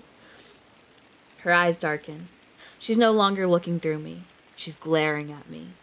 No. It's resounding. I'd rather burn this place to the ground than ever sell it to you. She raises her chin. I saw you were streaming and just wanted to wish you a good day. I have important things to do tomorrow, so I can say, you're good, Rosemary. Thanks for popping in. Have a good night. Where is it? Anger simmers inside of me, threatening to boil over. I can't take any more of this. Fine. Keep the stupid house. You can live in it and dine it just like Mom for all I care. Michael, Nicole chides. My eyes become slits. I came back here to help, but I should have known you're not salvageable. Neither of you are. I look to Nicole, my older sister who'd rather shoot up than shoot the shit. I'll see you at the next funeral, I say, turning on my heel and heading toward my car. I'm sure it'll be one of yours, I call over my shoulder. Damn, Michael! But honestly, good for him, because honestly, his sisters be batshit crazy. He seems like he's the only successful one in life, so like, but also, he could have maybe not said all that shit. Anyway, chapter 28, Laura. 38, not 28. 38. Oh, we're back in Laura's POV. Yes. Okay. Chapter 38, Laura. December 27th, 1999. Brian takes a seat on the mattress beside me. His hair is still wet from his shower. Beads of water drip from his locks, slithering down his neck. His hands shake, so he places them firmly on his thighs and rubs them up and down the length of his femur. The bedside lamp provides a golden glow, but not enough to fully light the room. It leaves his face in the shadows. What do you mean Charles is dead? I ask, staring straight at the tube television set on the dresser in front of the bed. There's nothing on the screen. I should be looking at Brian for a tell of another of his lies, but I don't need to. I'll hear it in his voice. He's never been good at lying. I mean, he's dead. How? I ask. Apparently, I'm going to have to pull every single detail out of him. We used to never keep anything from one another, but now it seems we keep everything. He lowers his head. Eddie killed him. Oh, the dad of the girl that died. My breathing immediately changes. It's deeper, coming from my gut rather than just my lungs. What? How? What happened? The words come out sharp. Brian sighs heavily. We were at the boar's nest, Nettie and I, and then Charles showed up. He kept to himself, but Eddie couldn't take his eyes off of him. Why didn't you leave then? I tried to convince Eddie to leave with me. I didn't want any more trouble, but he wanted to stay and have a good time. Then he started pounding shots, and the more he drank, the less he paid any mind to Charles, so I thought everything was fine.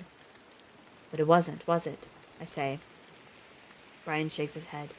No. At some point, Eddie said he had to use the bathroom. It was shortly after Charles left, but he never came back. I went to check on him, thinking he got sick, but he was gone. Figured Eddie headed home, so I closed out and decided to do the same. Brian lets out a deep breath and rubs the back of his neck. Then what? When I was crossing through the park, I heard a muffled cry, so I followed the sound of it, and I found Eddie. He was curled up beside a tree, covered in blood, sobbing, and a few feet from him, Charles was lying in the snow, bloodied and beaten. Brian chokes back tears. Did you call the police? He whips his head in my direction, but I don't look at him. I just keep staring at the black screen. A Of course not. Jesus, Brian. Don't give me of course not. Why wouldn't you? You think I'm going to call the cops on Eddie? He killed a man. Yeah, because he was convinced Charles had something to do with his daughter's disappearance. Charles would have never been involved if it weren't for you and your anonymous tip. I narrow my eyes. A look of surprise stretches across his face. But he doesn't argue, so I know it's true. He called it in just so they'd stop looking. Charles was an easy target. There was already the question of her shoe prints being in his yard. Plus no one in town cared about him, so of course others went along with it, echoing Brian's anonymous lie. The Grove wanted justice for Emma, and they didn't care where they got it. I'm sorry, he whispers. I just wanted to protect us. His voice cracks, and he hangs his head in shame. You've done everything but. It's not true, Laura. I am protecting us. Where's Charles now? I mean his body, I ask. I took care of it. What do you mean you took care of it? How? You know how. I massage my temples with my pointer and middle fingers, rubbing them in small circles. I don't have a headache yet, but I will by the end of this conversation. And what about Eddie? I got him cleaned up, walked him home, and told him not to tell anyone about what happened. Not even Susan or Lucas, Brian says. I said if anyone asks, he and I walked home together at 12:30 a.m. You should have never phoned in that tip. And you should have never planted Emma's bicycle. Don't you dare put this on me. You're the one that refused to call the police about Emma. I spit. I still ask myself every day why I went along with what we did. Why I let my love and loyalty to you blind... Oh my god. Why I let my love and loyalty to you blind me to what we were doing. Silence me from asking questions. So don't you start to question me in all of this. Why are we even in this mess? Why didn't you call for help? I told you I couldn't. I need time. Time's up, Brian. If you don't tell me everything, I mean every single fucking detail about what happened to Emma Harper, I'm gonna go to the police myself. I don't care what happens to us. I can't live like this anymore. I turn my head to face him. He lets out a deep breath and cranes his neck, meeting my gaze. Oh my god, is he about to tell us? You really want to know, Laura? No, I don't want to. I have to. And if you had anything to do with Christy Roberts' disappearance, I want to know that too. Brian lowers his chin, accepting defeat. Fine, he says, taking a deep breath. But this time, he exhales the truth. I sit there, silently listening to my husband, as he tells me what happened to Emma Harper, and everything that occurred as a result of what we did. By the time he's finished speaking, I hate him, and I hate myself. But I don't blame him, because I would have done the exact same thing. Oh shit. Why do you say that, though?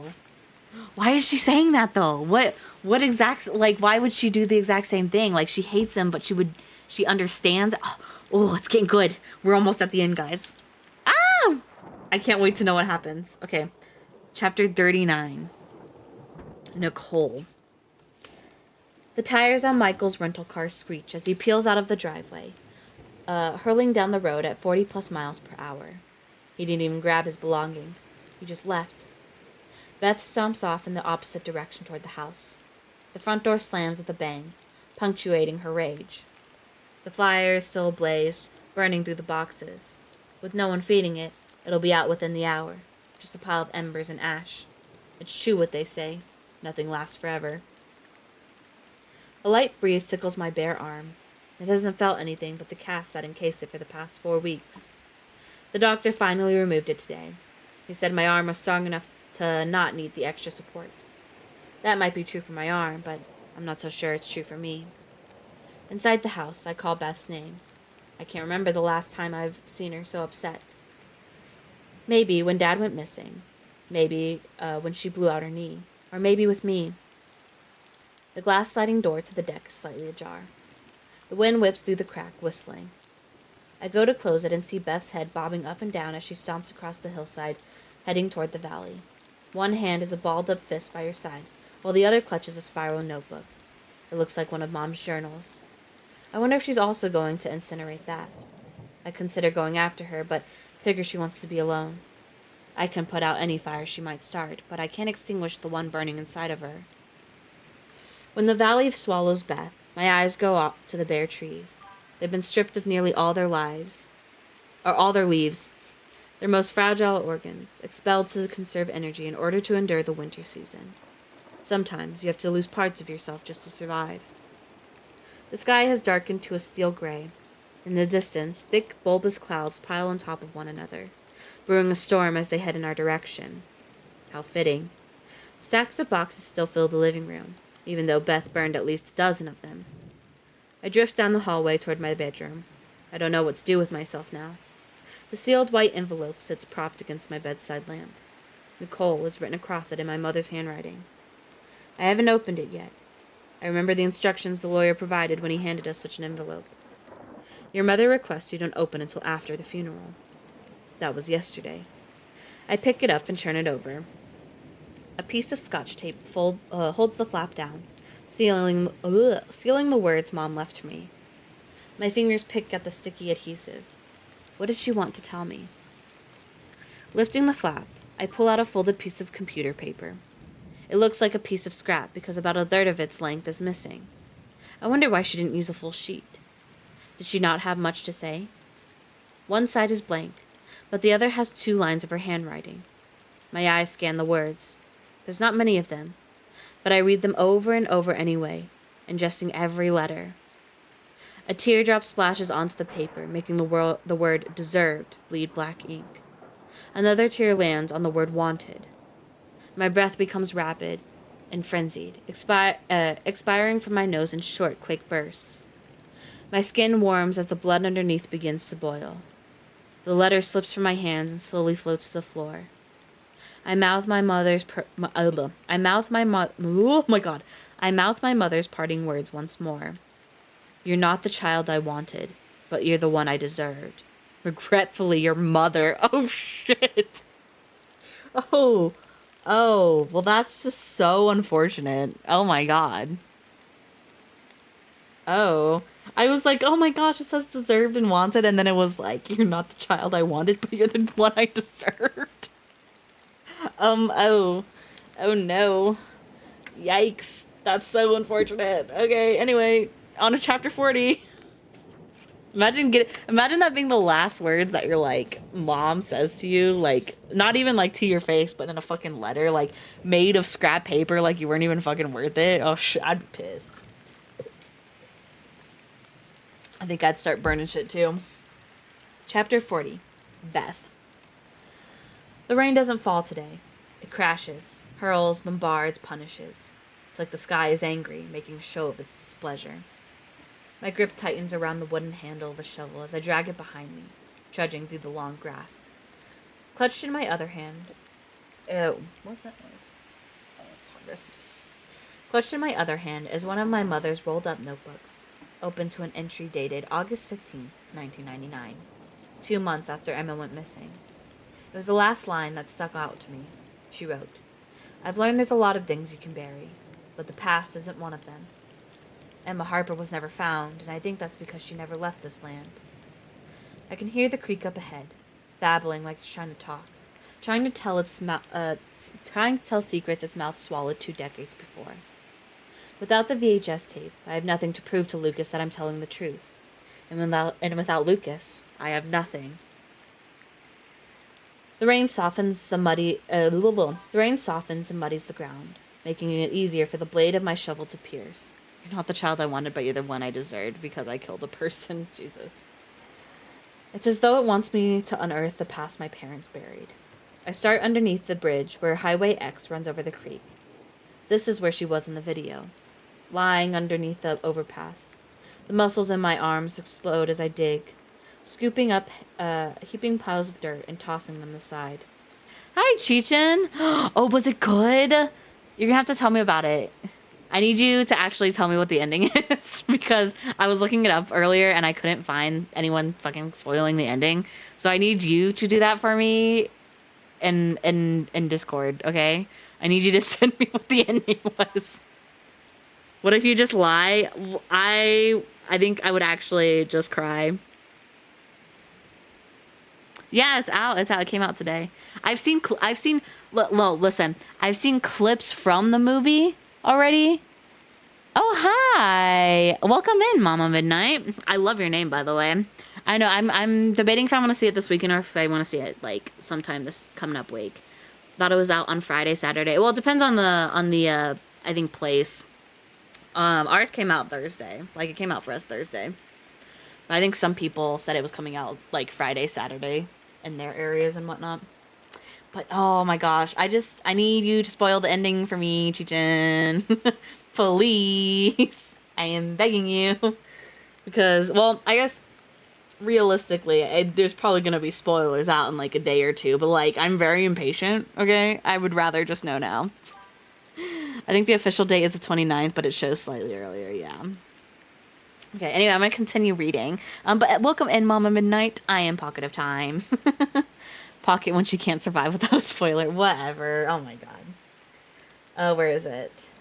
Where did I leave off? Oh, I start underneath the bridge where Highway X runs over the creek. This is where she was in the video, lying underneath the overpass. The muscles in my arms explode as I dig, scooping up heaping piles of dirt and tossing them aside. She has to be here, I repeat to myself each time the blade penetrates the soil. I pause only to catch my breath, shake out my arms, and tie back my soaked hair when it clings to my face. The rain falls harder, and thunder roars in the distance. Lightning stretches across the blackened sky. I stop for a moment and lean against my shovel, surveying my progress. Several small holes, each a few feet deep, are scattered beneath the bridge, but there's no sign of her. I steal a couple of deep breaths, readying myself, and go at each hole again, digging as quickly as I can. When my muscles are fatigued, I collapse to my knees. Mud clings to my jeans and shoes, weighing me down even further. My lungs gasp for air. Feels like I'm breathing in shards of glass, and I'm not sure how much more I can take. I let out a wail of a scream. It echoes against the concrete overpass, but it is quickly drowned out by a loud burst of thunder, the sky not wanting to be outdone. The creek rises, slowly filling the freshly dug hole closest to its shallow bank. I remember how high the creek can get in the spring. All of this is underwater for a few months of the year. If Emma were buried this close to the creek, the earth would have spit her up a long time ago. My eyes follow the shoreline, all the way to the barbed wire fence that separates this property from farmland. There are thick woods on the right side, with overgrown weeds, swollen bushes, and less mature trees that twist into one another, fighting for resources. There's the path that leads to the field of wild grass, and the valley beyond that. Maybe she's there. I get to my feet and start in the direction of the hillside, dragging the shovel behind me.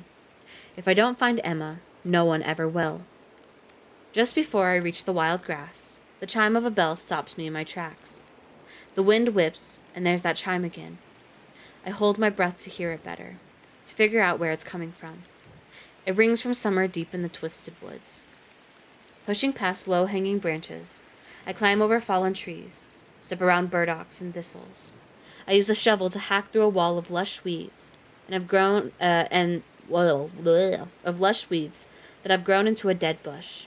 Their stems, nodes, and viney leaves entangle the woody shrub, choking out its existence. I finally break through the invasive species. The gap opens to a small clearing. The bell rattles again. It's attached to a collar meant for a cat. The collar hangs from a wooden cross staked into the ground. Written in Sharpie on the cross piece is the name Mooch. The handwriting is childlike, and the letters have faded to a light gray. I recognize the handwriting. It's mine. Mooch was my cat. She died when I was 8.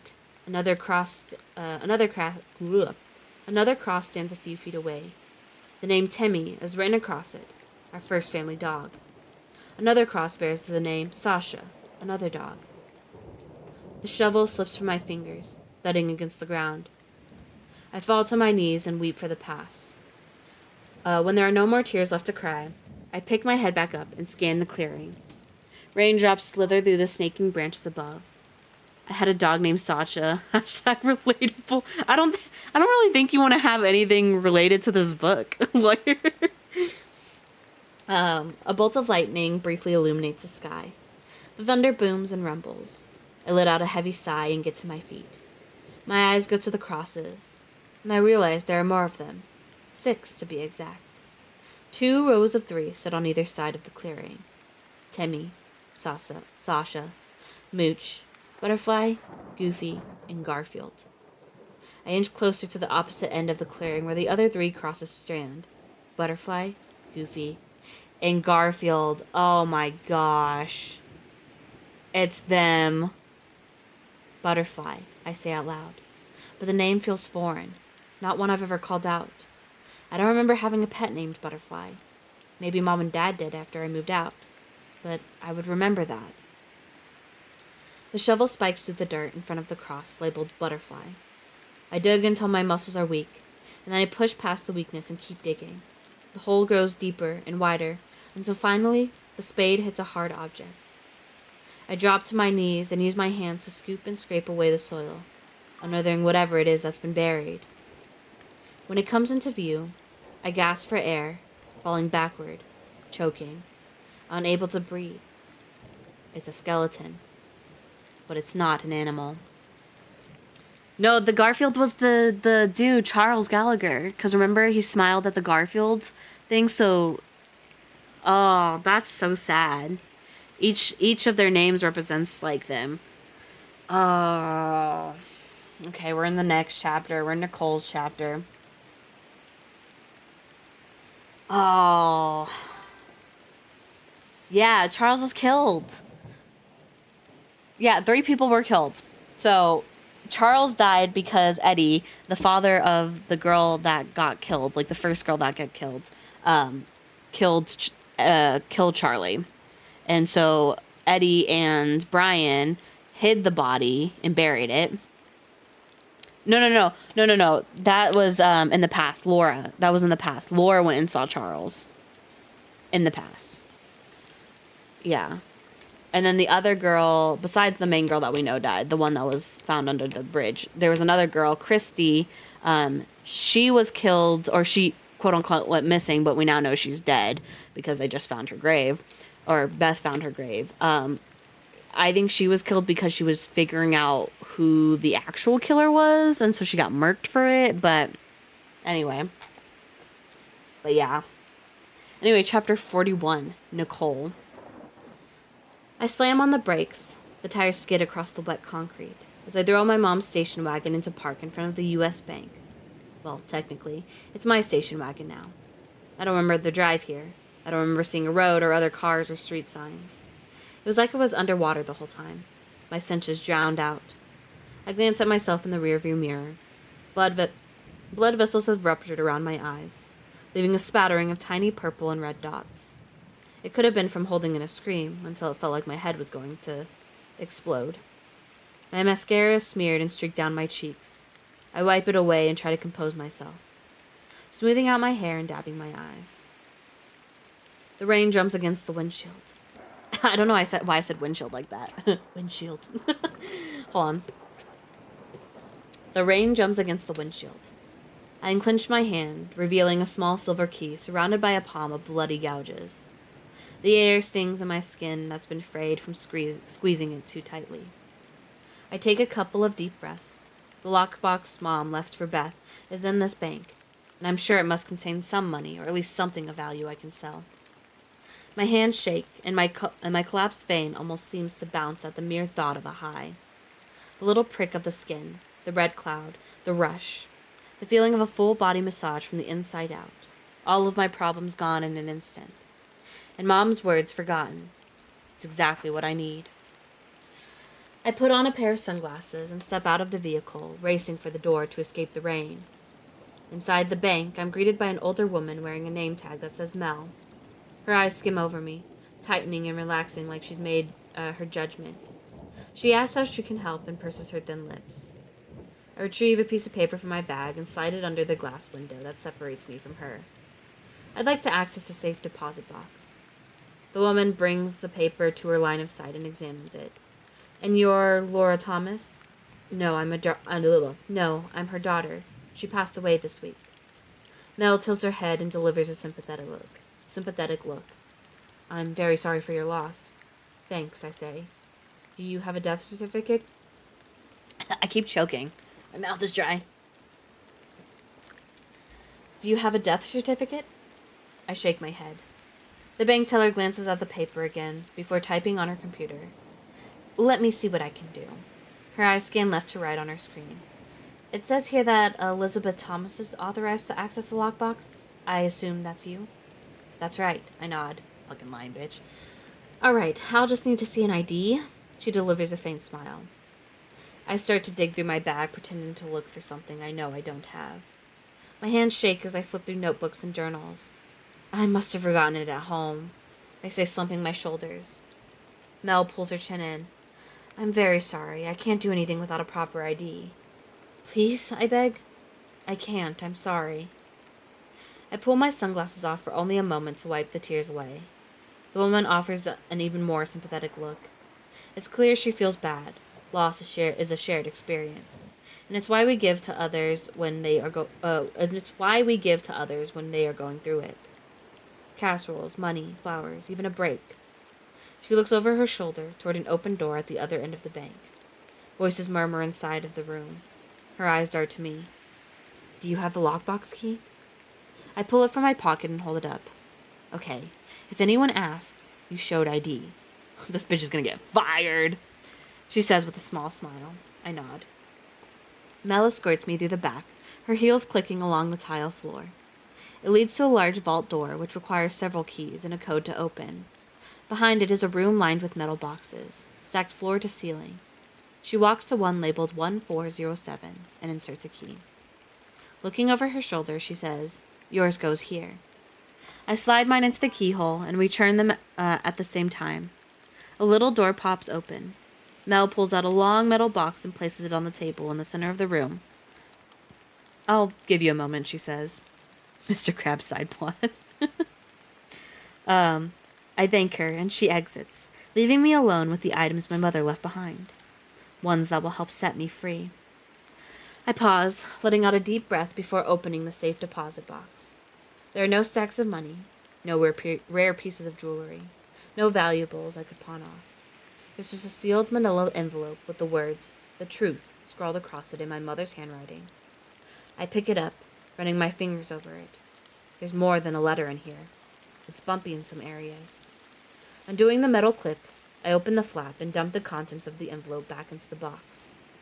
A small ring with a black gemstone set in the center clatters against the metal tin. I pick it up, running my fingers over the oval-shaped stone. The color changes from black to blue. It's a mood ring, a relic from the 90s. I set it down and shake the envelope again. An old receipt and a piece of torn clothing fall to the table. Not everything spills out, so I reach inside, removing a first-place blue ribbon and place it next to the ring. For some reason, I feel like they go together. Oh, it's from the victims. I examine the receipt first.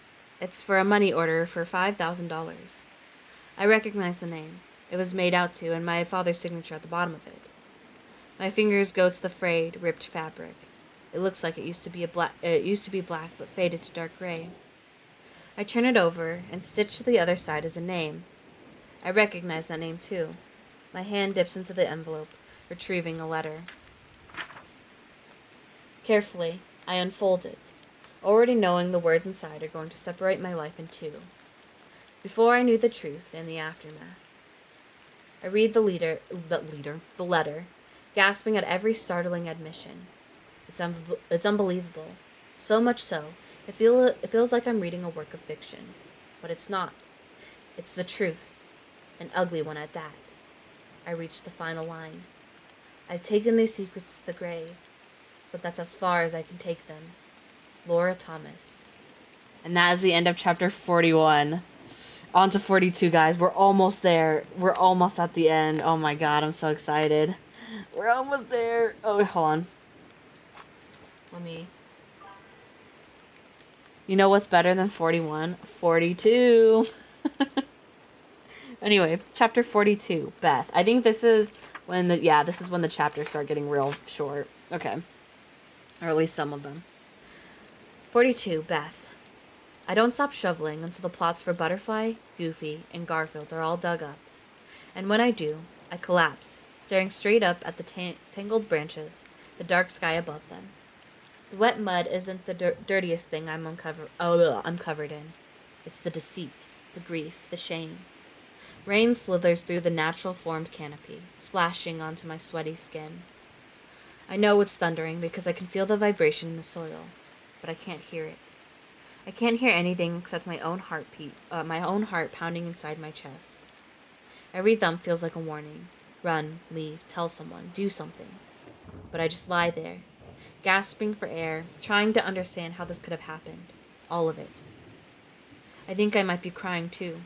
It's hard to tell. It's like I'm dumb, but I can't, not dumb, numb, Jesus. It's like I'm numb, but I can also feel everything. My fingers ache from gripping the shovel. The palms of my hands are covered in blisters, already torn open. A sob lingers in my throat, stretching out the walls of my esophagus as it builds. I swallow hard, trying to force it down, but it's not going anywhere. Rolling onto my side, I glance into the freshly dug holes. It didn't take long to figure out Butterfly's identity. Susan used to call Emma that because she was bright and always fluttered around. Her skeleton is small and frail. It's all that's left, as her body has decomposed and her clothes have disintegrated. I'm not sure who Garfield is, and I don't recognize the nickname. I just know it's an adult who's been dead long enough for there to be nothing remaining but a skeleton as well. I weep for Goofy. It was what Mom used to call Dad because... Oh my God! What? I weep for Goofy. It was what Mom used to call Dad because he could never keep a straight face, even when he was mad. I know it's him because of the gold wedding band hanging loosely from the bones of his ring finger. What? I thought, hold on.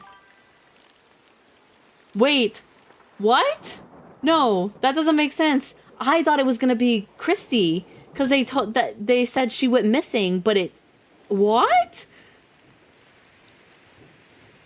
My mother's warning comes back to me, but now I understand what she was saying, at least part of it. Your father, he didn't disappear. A familiar voice shouts my name, but it's like I'm hearing it underwater, a muffled call. I sit up and wipe my face. The tears, rain, and dirt smear together. I try to calm myself so I can slow my heartbeat enough to get to my feet without falling over. I hear my name again, louder this time. I'm here, I cry out as I peel myself out of the sticky mud. Twigs snap. Shoes clomp through the wet grass. Overgrown weeds softly rustle as they're pushed into one another. Hey, I hear again. The wind whips and whistles through the branches, carrying my mother's final words to me one last time. It whispers, don't trust. Oh shit, who do we not trust? Who is it? Okay, we're going back to Nicole's POV. Hold on. Chapter 43, Nicole. Guys, it's ramping up. Hold on, I'm getting excited. Let me take a sip of my drink. Wait, okay. Don't trust the mother's dead. Like I don't think it was the mother, but I don't know. Is it Christy? Because I thought she was the other one who died, but she disappeared. But why would they hide the bodies for Christy? Like, she seems very, like, random, you know? Okay, we're gonna read. Chapter 43, Nicole. On the highway, I swerve around a semi-truck driving 10 below the speed limit. He flips me off as I pass him. Usually I'd return the gesture, but I've got one hand gripping the steering wheel, and the other is desperately trying to dial. I hadn't saved any numbers into my new phone, so I'm going off memory, typing each digit in.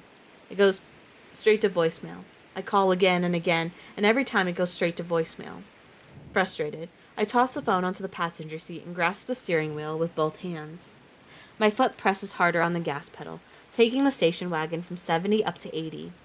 The climb in speed is slow as the engine chugs, struggling to go faster. She was gonna say me trust. Nah, she was not. The world passes by me in a blur. Not because of how fast I've been traveling. Not because of how fast I'm traveling, but because I'm only just learned that everything I've ever known has been a lie. And I'm not sure I'll ever be able to come to terms with that. I reach for my phone again and bring up the call screen, dialing a new number. The line connects immediately. 911, what's your emergency? The dispatcher asks. I need police to W9164 Houston Street in Allens Grove, Wisconsin. Ma'am, please slow down. What's your name? Nicole Thomas. And you're requesting police? Can you tell me what's going on? There are bodies buried. 3 of them. Do you need paramedics? She asks. Her fingers tap against the keyboard. No, they're already dead. And you said the address is W9164, Eustis Street, Allens Grove, Wisconsin, she confirms. Yes, I say. The house comes into view just as I crest the hill of the Highway X that leads right through the grove. Our property is on the right, the house sitting on the highest point. No. Beth dug them up. Nicole found the box, went to the lockbox that was left for Beth, but she stole the key and went to open the lockbox. Okay, here, we'll pause real quick. So, this is Nicole's POV. She stole the key from Beth to unlock the lockbox that her mom left for Beth, thinking that there was going to be money or something inside. Instead, she finds an envelope saying the truth on it, and in it is a letter that reveals the truth of, like, everything that happened. Beth is the one who found the graves and dug up the bodies, because she ran off into the woods after burning a bunch of shit. Does that make more sense? And so Nicole, like, rushed back home, and she's calling the cops because she's like, hey, there's 3 bodies that are buried. Like, yeah. So Nicole worked smarter, not harder. Yeah, well, technically she was going to steal money, but she found that instead, so. The house comes in, oh, I already read that. You said you found 3 bodies? The dispatcher, I can't talk. The dispatcher asks. But the question doesn't register. Miss Thomas, are you still there? Yes. I've dispatched police and they're on their way. Is the address where you found the bodies a commercial building or a house? Does it belong to you? It's home, I say. Okay, back to Beth. Okay, hold on. Oh, Beth, this next chapter is a couple pages long. Here we go. So it's a thick boy, this one. Okay, here we go.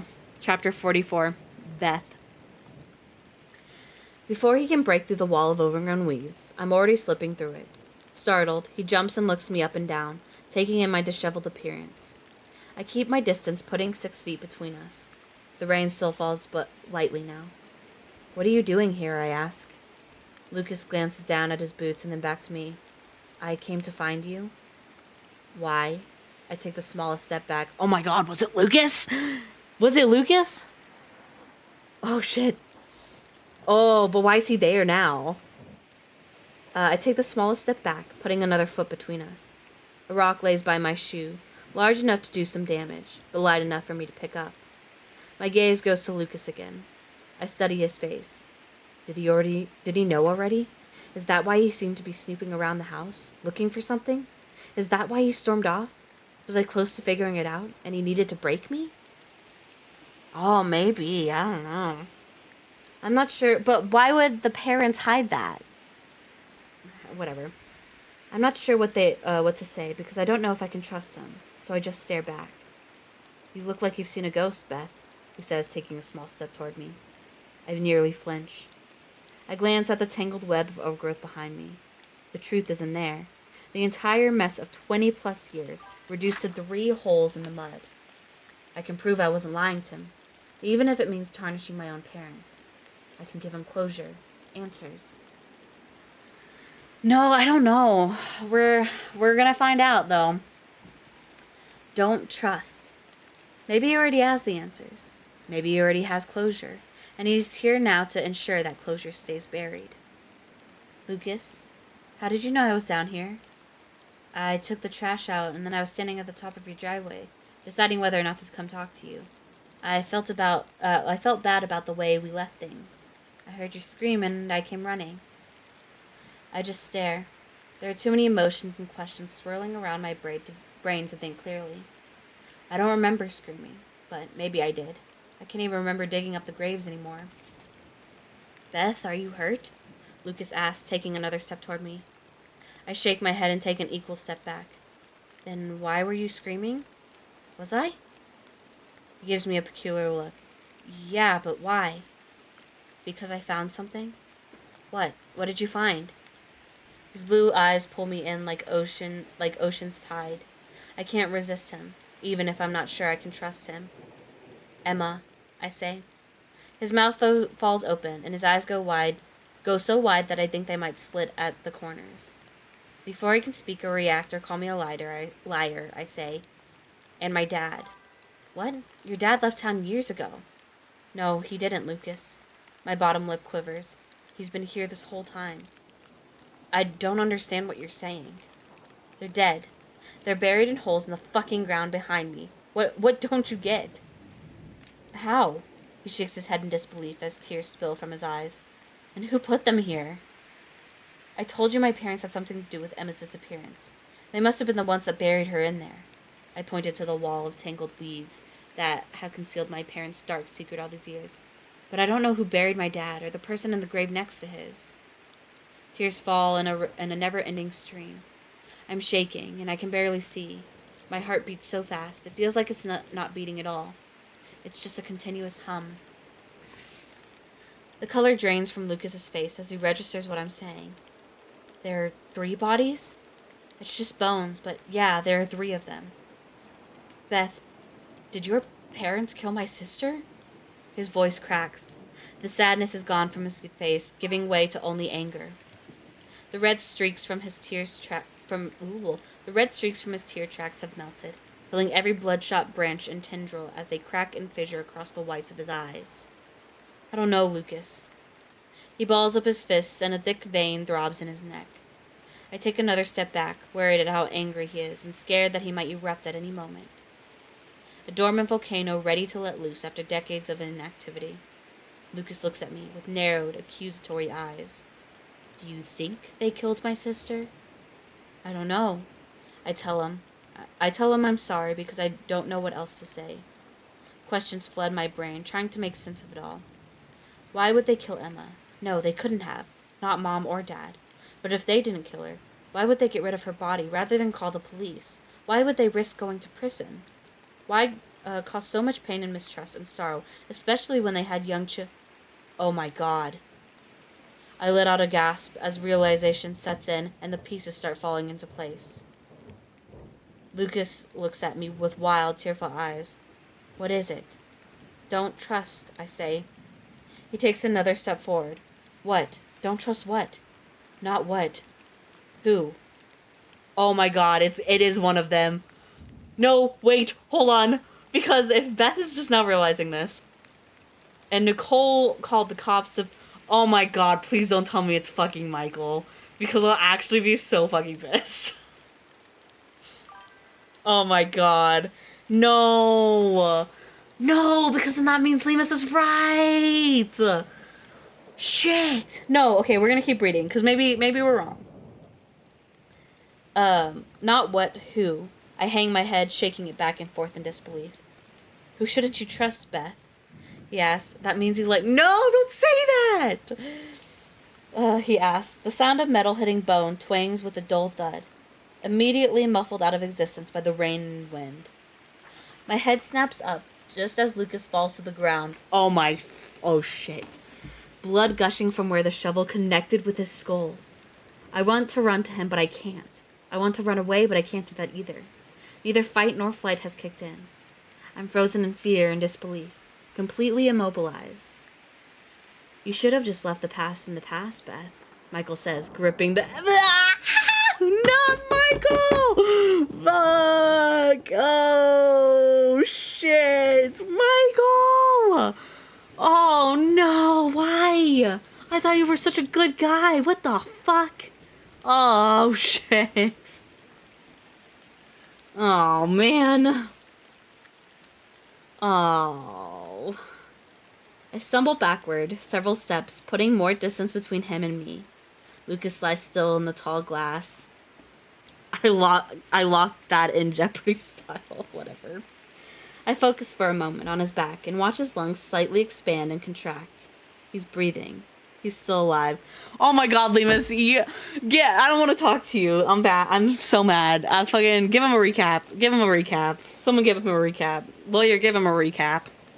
We're at the end of the book. We're getting to the end. We've got like a couple chapters left. So just give him the recap. I'm so pissed off. What have you done, Michael? He tosses a shovel at my feet and pulls a gun from his pocket, pointing it directly at me. Pick it up, and let's go. Back into the thick of it. Michael flicks the gun, gesturing for me to move. Please don't do anything. Crazy? Jesus, Beth. I'm not gonna hurt you. I could have done that a million times already if I really wanted. Now walk. I turned to look back into the dense mass of branches, dead vines, bushes, and trees. All these years, right in plain sight, this vegetation encased my mom's deepest secrets. The roots contaminated, feeding off the decaying bodies of the past. Am I about to join them? I crouched down and crawled through the opening, swallowed into a womb of death. That's far enough.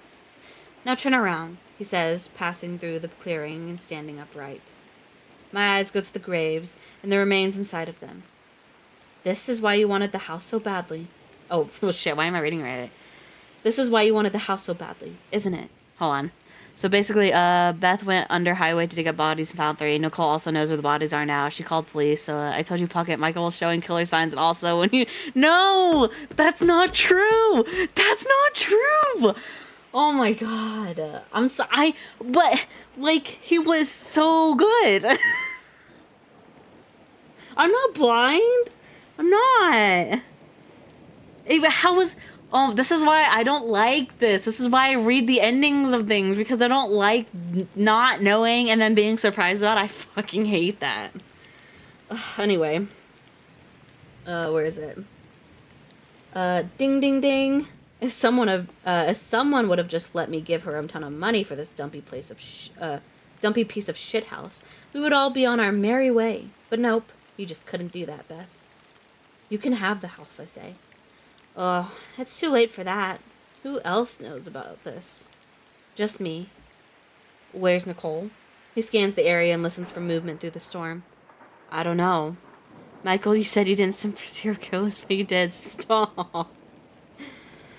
Mom's station wagon wasn't parked out front when I pulled in. Did she leave? She must have. Probably opened that letter from Mom and went and got a fix. Shit, when I read it, I thought about shooting up heroin, and I don't even do drugs, so I can't imagine what it did to her. He smirks. What are you talking about? I may have switched mine with hers, he says with a shrug. Mom had much nicer things to say to Nicole than she did to me, which was surprising, since one of us is a drug addict and the other's a successful tech entrepreneur. He was using the respectful personality as a camo. Killers always do that. That's why when killer's family find out, they always say it's a mistake. He would never do anything. Oh my god, you're so right though about that. Literally, like, because I watch a lot of, like, you know, those, like, murder mystery documentaries and stuff. Like, you're so... Oh my gosh. But I was like, I didn't... Oh shit, he was just so nice. And he was, like, so responsible. And I was just like, why can't men just ever be good? Why can't men just ever be good? I'm so sad. Damn it. Anyway, continuing on.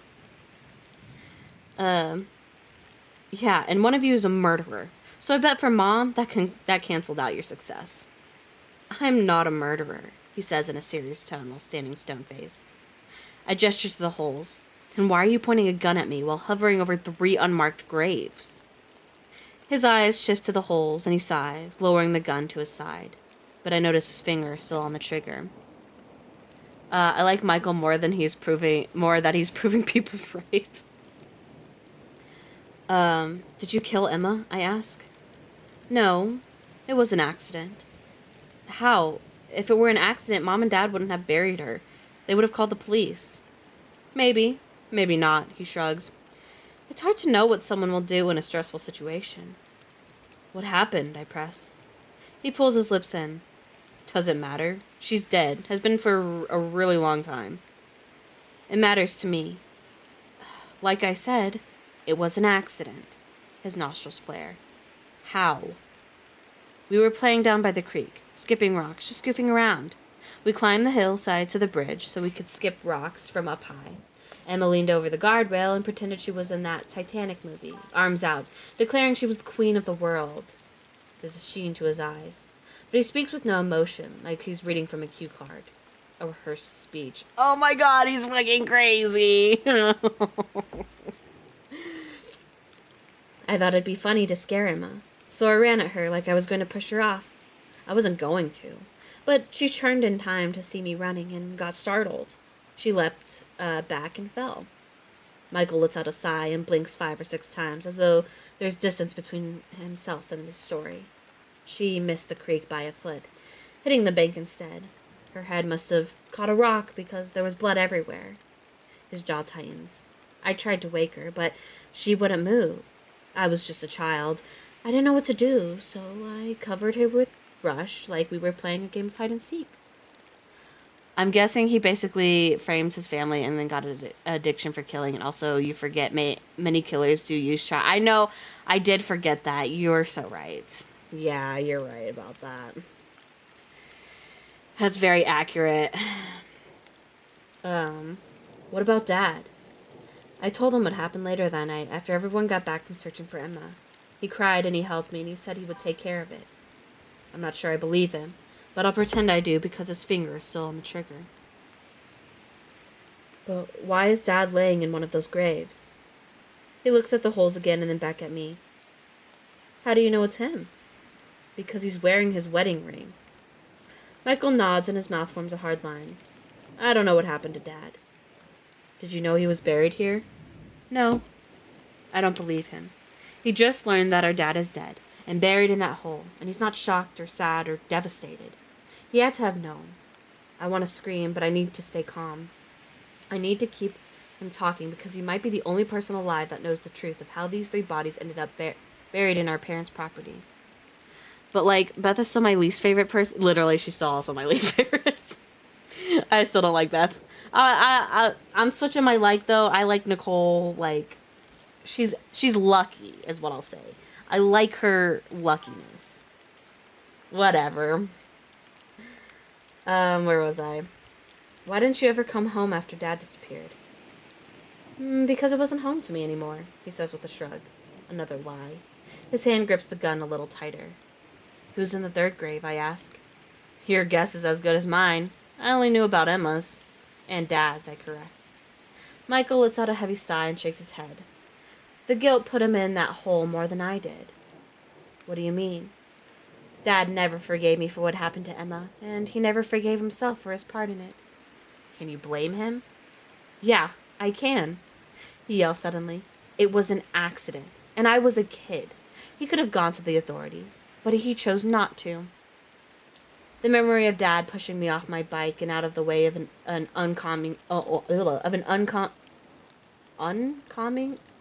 no, that's not the word. The memory of Dad pushing me off my bike and out of, no, it's not in though, it's oncoming. It says it's on, there's no I, it's O. An oncoming, it says on, it says on, oncoming car. I was like, there's no way, that's not right. Oncoming. Yeah, it's probably a typo.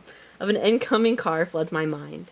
His head cracked against the windshield as he took the hit that would have probably killed me. Only my small knees were scuffed up thanks to him. That was the kind of man he was. He would do anything to protect his children. Dad didn't go to the police to report Emma's death because he didn't think he had a choice. It couldn't have been an accident. What happened to Dad, Michael? A tear rolls down my cheek as I remember all the time I spent searching for him. I destroyed my life trying to find him, and he was dead all along, buried in the backyard of my childhood home. I know, honestly, I'm really loving this book, Lemus. We have to find more books like this. We really do. I actually have a bunch of books like this. Some of them I haven't read yet, so maybe we'll have to go look through those.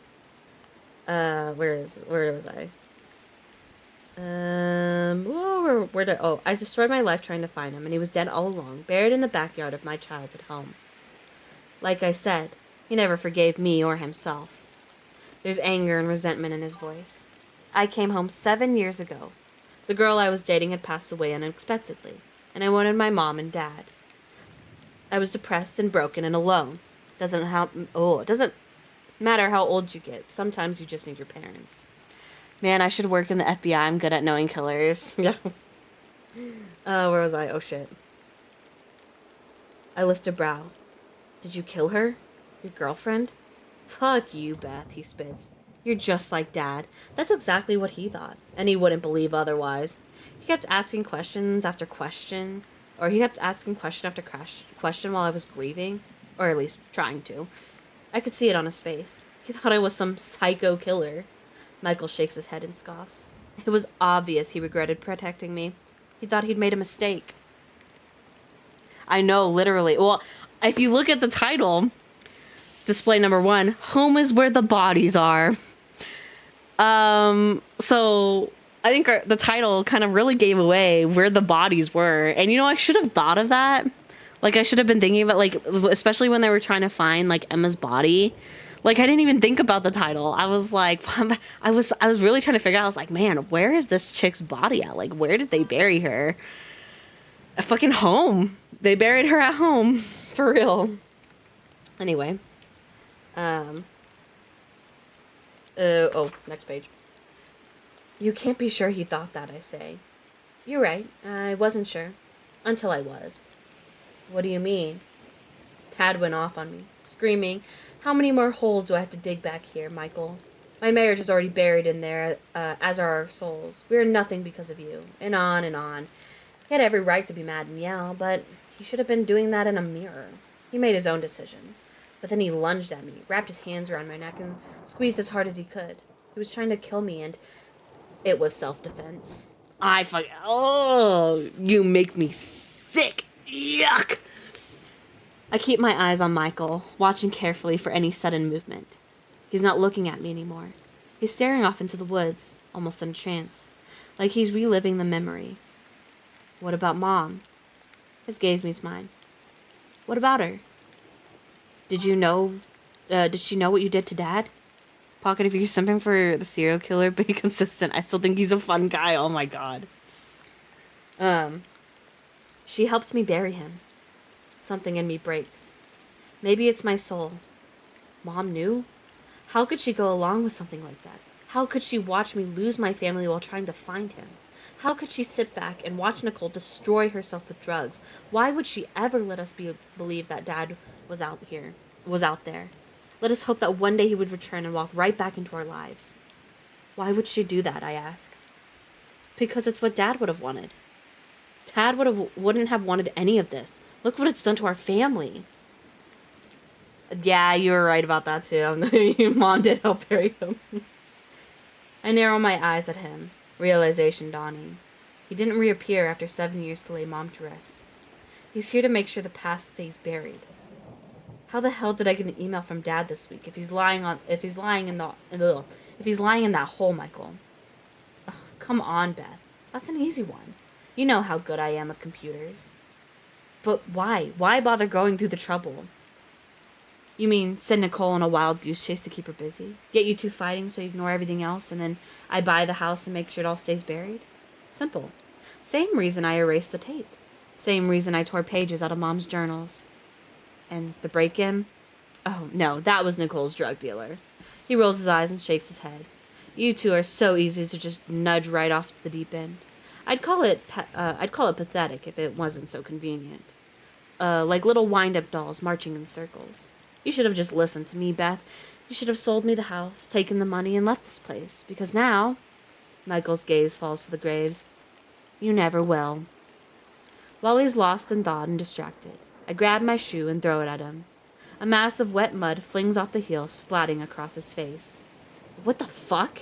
He yells, scraping the sludge from his eyes. I lunge for the gun, clutched in his hand. His elbows connect with my face, crunching the bone in my nose, and sends me tumbling backward. I nearly fall into Garfield's grave. Getting to my feet, I charge at Michael again, taking him by surprise, as he's still trying to get the mud out of his eyes. He gasps for breath when I hit him in the side with my shoulder. God damn it, Beth, he wheezes as his body collides with a tree. I'm gonna rub this in your face, Pocket, but kudos to you not reading the end every time you don't read the end. You get one free OP tip. Oh, really? Oh, I like that. Okay.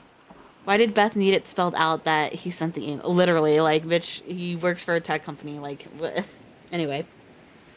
I bring my knee up, thrusting it into his groin. He crumbles and sinks to the ground. I twist the gun as hard as I can, prying his fingers from it. But then I feel a sharp pain in my lower back. It knocks the wind out of me. He slams his fist into my kidney again.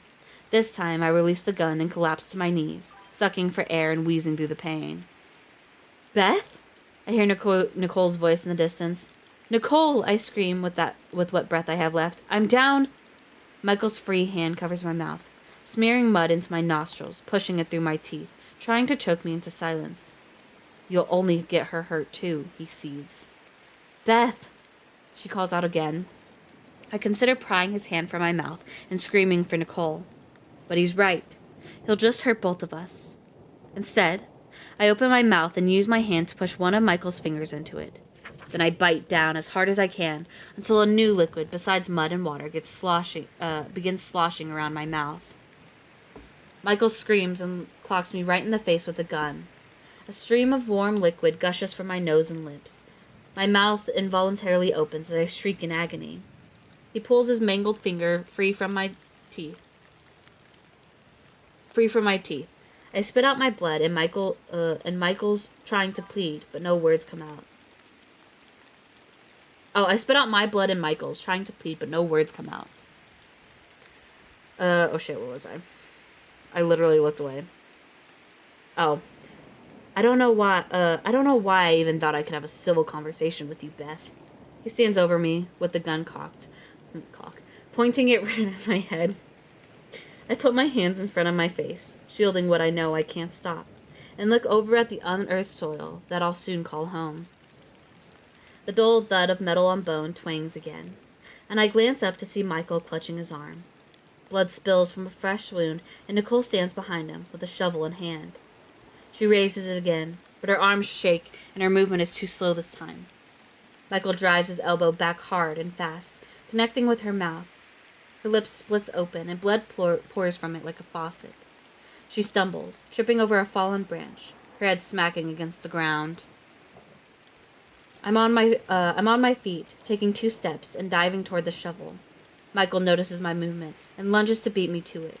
Nicole lifts her legs and trips him mid-stride, causing him to crash face first into the mud. I grab the shovel, raise it over my head, and swing. Just before the blade hits his skull, he rolls out of the way. The shovel punctures the ground. Sirens roar in the distance, and Michael's eyes go wide as panic sets in. The only way out is death, either his or ours, and he knows this. He raises the gun again, pointing it at me, but Nicole leaps forward, grabbing onto it with both hands. I follow suit, and now 3 of us are grappling over the pistol, tugging back and forth like we're children again, fighting over our favorite toy. The sirens grow louder and louder, slowly drowning out our grunts and curses and cries and pleas. Nothing but sirens. Until the gunshot rings out. Oh shit. Chapter 45, guys. We're almost there. We're near the end. Only like a couple chapters left. Oh my god. I think this is a short chapter. Yeah, it's semi-short. Okay, here we go, guys. What a bitch is gonna take the easy way out. He didn't, though, I don't think. Chapter 45, Nicole. Let me take a sip of my water first. Red and blue beams dance all through the... Ooh, oh my god. Red and blue beams dance all through the overgrowth. Sparkling light show reflecting off the raindrops still clinging to branches and leaves. Michael learned to not monologue today, for real. There's lots of shouting, but it all sounds far away, like the volume has been turned down on my life. Casey stands beside me. His hand is between my shoulder blades, rubbing, massaging. He's talking, but I can't hear what he's saying. My attention is fixed on the gurney being carried across the yard by 2 paramedics. They load it into an ambulance. Lucas is seated at the back of another ambulance. One paramedic is wrapping bandages around his head, while another is checking his eyes with a flashlight. Lucas is gonna be okay, Beth says over my shoulder. Oh, Lucas is gonna be okay, Beth says over my shoulder. For some reason, her voice cuts through all the fog and registers. He is? I ask. Yeah, but they're gonna bring him in for an MRI to make sure there's no bleeding or swelling in the brain. What about you, Beth? Casey asks. His thick brows draw together with concern. Did the paramedics check on you? Briefly. You should go to the hospital and have a doctor look you over. The both of you. His eyes lift between Beth and me. She's soaking wet from the rain, covered in mud. Her skin is a mix of black and blue, and dried blood clings to her face. I'm sure I look the same. We nod and tell him that we will. With the gurney loaded, one paramedic jumps in the back and the other races around the ambulance to the driver's seat. "How's Michael?" Beth asks. Casey purses his lips as though he's not sure if he should answer. The doors of the ambulance close with a thud. The lights flick on, and the sirens roar as it speeds up the driveway. "They don't know yet," he finally lands on. "He's lost a lot of blood and hasn't regained consciousness. They'll have to bring him in for emergency surgery in order to find out the extent of his injuries. Gunshots to the stomach are tricky." Beth and I exchange a look of fortitude. We did what we had to do, but I think it was me who fired the shot. I can't be sure. It all happened so fast, but it all happened so slowly too. Moments that change us don't play by the rules of time. They're everywhere, all at once. Damn right, bitch. That's how time be working. Sorry. What are they gonna do about the 3 graves? Beth asks. She turns her head, looking down at the valley where dozens of cops roam the property. "They'll excavate the bodies, bring them in for identification, and open an investigation," Casey explains. "Detective Doon," an officer calls from the top of the hill. "Yeah," Casey says. "Captain needs ya." Casey nods and tells us he'll be back shortly. He joins the other officer and heads down the valley. I tilt my head and look up to Beth. "Are you okay?" I will be, she says. "Thanks to you." "I didn't do anything." "Yes, you did, Nicole. You saved my life." "You would have done the same for me. That's what sisters do. They save each other." She wraps her arms around my body and hugs me. It's one of those embraces that heals a part of you. One that serves as a reminder that love truly can conquer all. "Love you." The words come out so quietly, I almost hope she doesn't hear them. "Love you too, Nicole," she whispers back. Tears well from deep inside me, a place I haven't cried from in a long time. They spill out and course down my cheeks. They're tears of relief. Beth pulls away, looking me in the eyes. She's crying just as much as I am. She looks so much like Mom did at her age. She slides an envelope from her pocket and holds it out. "I found this." I hesitate for a moment before taking it from her. On the front, written in my mother's handwriting, is the name Michael. "What is it?" "It's the letter Mom wrote for you. Michael switched his out for yours." My bottom lip trembles, and I feel my throat closing. I pull the letter from the envelope. It only takes a few words for me to know Beth is right. This is the letter Mom wrote for me. The tears continue to build and fall.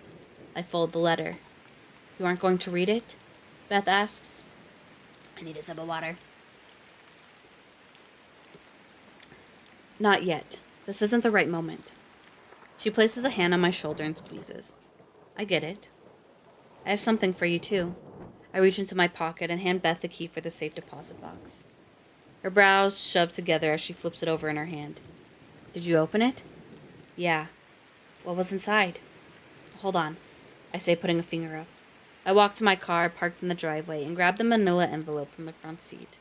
I'll let Beth read Mom's letter before I turn it over to the police. My hands tremble as I extend it to her. It's withdrawals, my body craving a drug. It used to scare me when my body quaked because I wasn't strong enough to stave them off without giving in. But I'm not scared anymore. I'm stronger than I ever gave myself credit for, and I know chasing the high is the equivalent of running in place. With each stride, dirt gets kicked up, and all that happens is you end up digging a hole beneath you. If you dig long enough, you'll eventually get buried in it. Beth hesitates for a moment before taking the envelope from me. She doesn't say anything about my trembling hand. The flap is already open, ready for her to look inside and get a glimpse of the past. "What is it?" she asks, briefly looking at me. "It's everything Mom wanted us to know." "And what's that?" "The truth," I say. Okay. Chapter 46, Laura. This is the letter. We're reading the letter now. "To those I've lied to, my job as a mother was to protect my children. But I think I took it too far. My husband and I both did. We wanted the world for our kids, and we were willing to destroy it just so they could have it. I've lived with this for over 20 years, and I know I'll die with it too. but I won't take it to my next life. In death, I want to be free of it. This is the truth of what happened to Emma Harper, Christy Roberts, Charles Gallagher, and my husband, Brian Thomas. This is the truth of what we did. On the evening of June 15th, 1999, my husband Brian told me Emma Harper was dead, and we needed to get rid of her body. He didn't tell me why. He didn't tell me what happened. He just told me it needed to be done. Somehow I went along with it.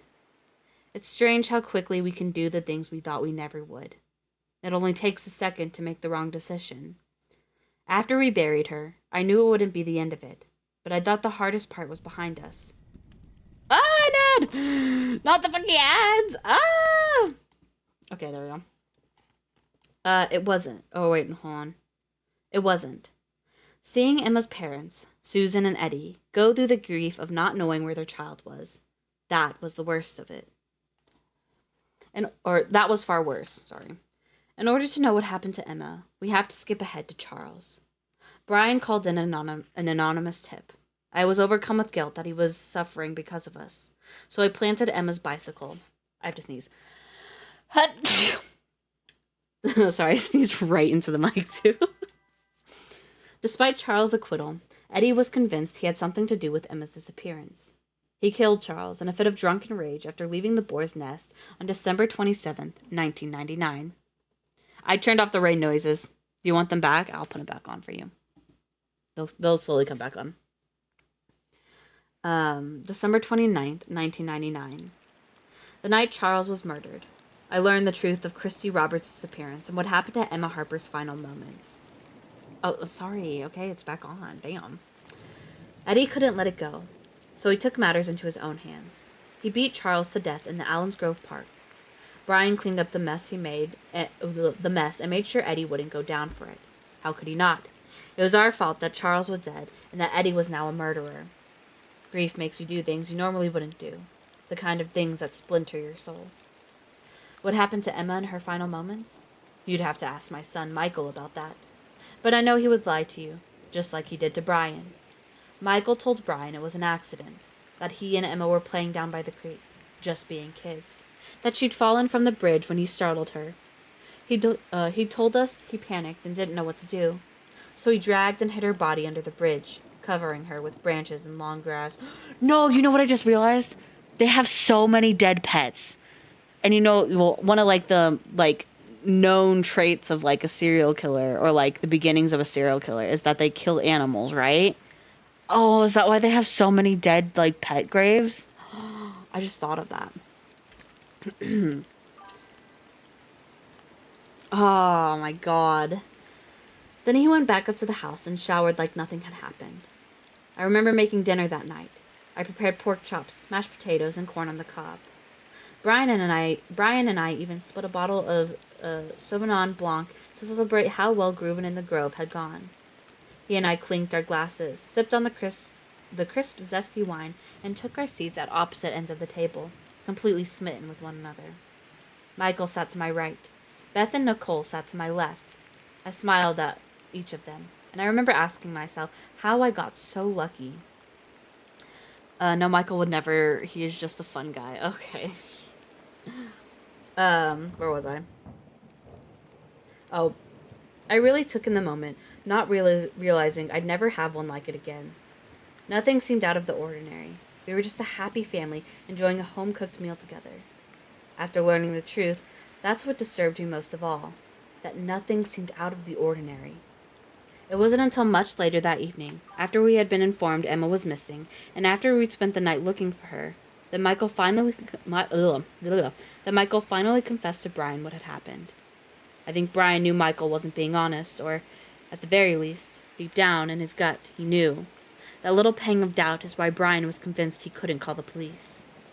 Brian didn't learn the truth of what had actually happened to Emma until Christy Roberts knocked on our door a couple months later. She showed Brian a roll of developed film tucked in an envelope from the Kmart photo department. Inside was a stack of 4x6 photos. Brian said if you viewed them in quick succession, it looked like one of these old flip books, the images animating a dark truth and uncovering the lie her son had told. She hadn't fallen on her own. Michael had shoved her right off the bridge. We don't know if Michael meant to push her so hard. You can't tell from the picture. But he did splash water onto the blood that poured from her skull, making sure it seeped into the dirt. Then he dragged her body under the bridge, covering her with the vegetation. He never even checked for a pulse, or to see if she was breathing. 50 photos captured all of it. Christy didn't say anything, didn't tell anyone what she had seen. I don't know why. Maybe she was scared, or maybe it was because she has something else in mind. She didn't take the photos to the police. She took them to Brian and made him an offer. She said he could have them if he paid her $5,000 and helped her get out of town. For her, her freedom was more important than the truth. Oh, so she didn't die, she ran. It took Brian a while to scrounge up the money, because we didn't have much as it was. He sold most of his guns, picked up extra shifts at work, emptied out a chunk of his 401k. He was smart about it because I didn't even notice. Then he paid her off, helping her get a fake ID, and put her on a train heading south from Harvard, Illinois. I do remember Brian being tired and run down. I figured the guilt was eating him away too. But then Christy went missing, and I knew he had something to do with it. I thought she was dead, just like Emma. The last I checked, she was living in the South under the new name Brian helped her obtain. She's married, with 2 kids. Experiencing a life she never would have if Michael hadn't taken Emma's. Christy is the only one that got a happy ending out of all of this. They say it's the truth that will set you free, but they never specify whether telling the truth or knowing the truth will get you your freedom. It's obvious we were never the same again after the summer of 1999. It changed our perspective on everything. She was literally a random chick. Like, I thought she was the killer at first because they kept, like, talking about her, like, in the flashback chapters and stuff. No, she's legitimately, like, one of their neighbors that just appeared every now and then. Yeah. It changed our perspective on everything. We no longer tried to protect our children from the world. Instead, we tried to protect the world from Michael. Since the decision was made to hide what he had done, we knew it was on us to make sure he never did it again. We wanted to fix him, rehabilitate him, without the law involved. After all, he was just a little boy, and he was our little boy. I had read about children who did... I don't... See, as a parent... Like, well, I say as a parent, I'm not a parent. If I was a parent, is what I'm trying to say. If I was a parent, and my kid fucking, like, killed someone... Like, if it was an accident, okay, I would still, like, tell the police and, like, we could figure something out, right?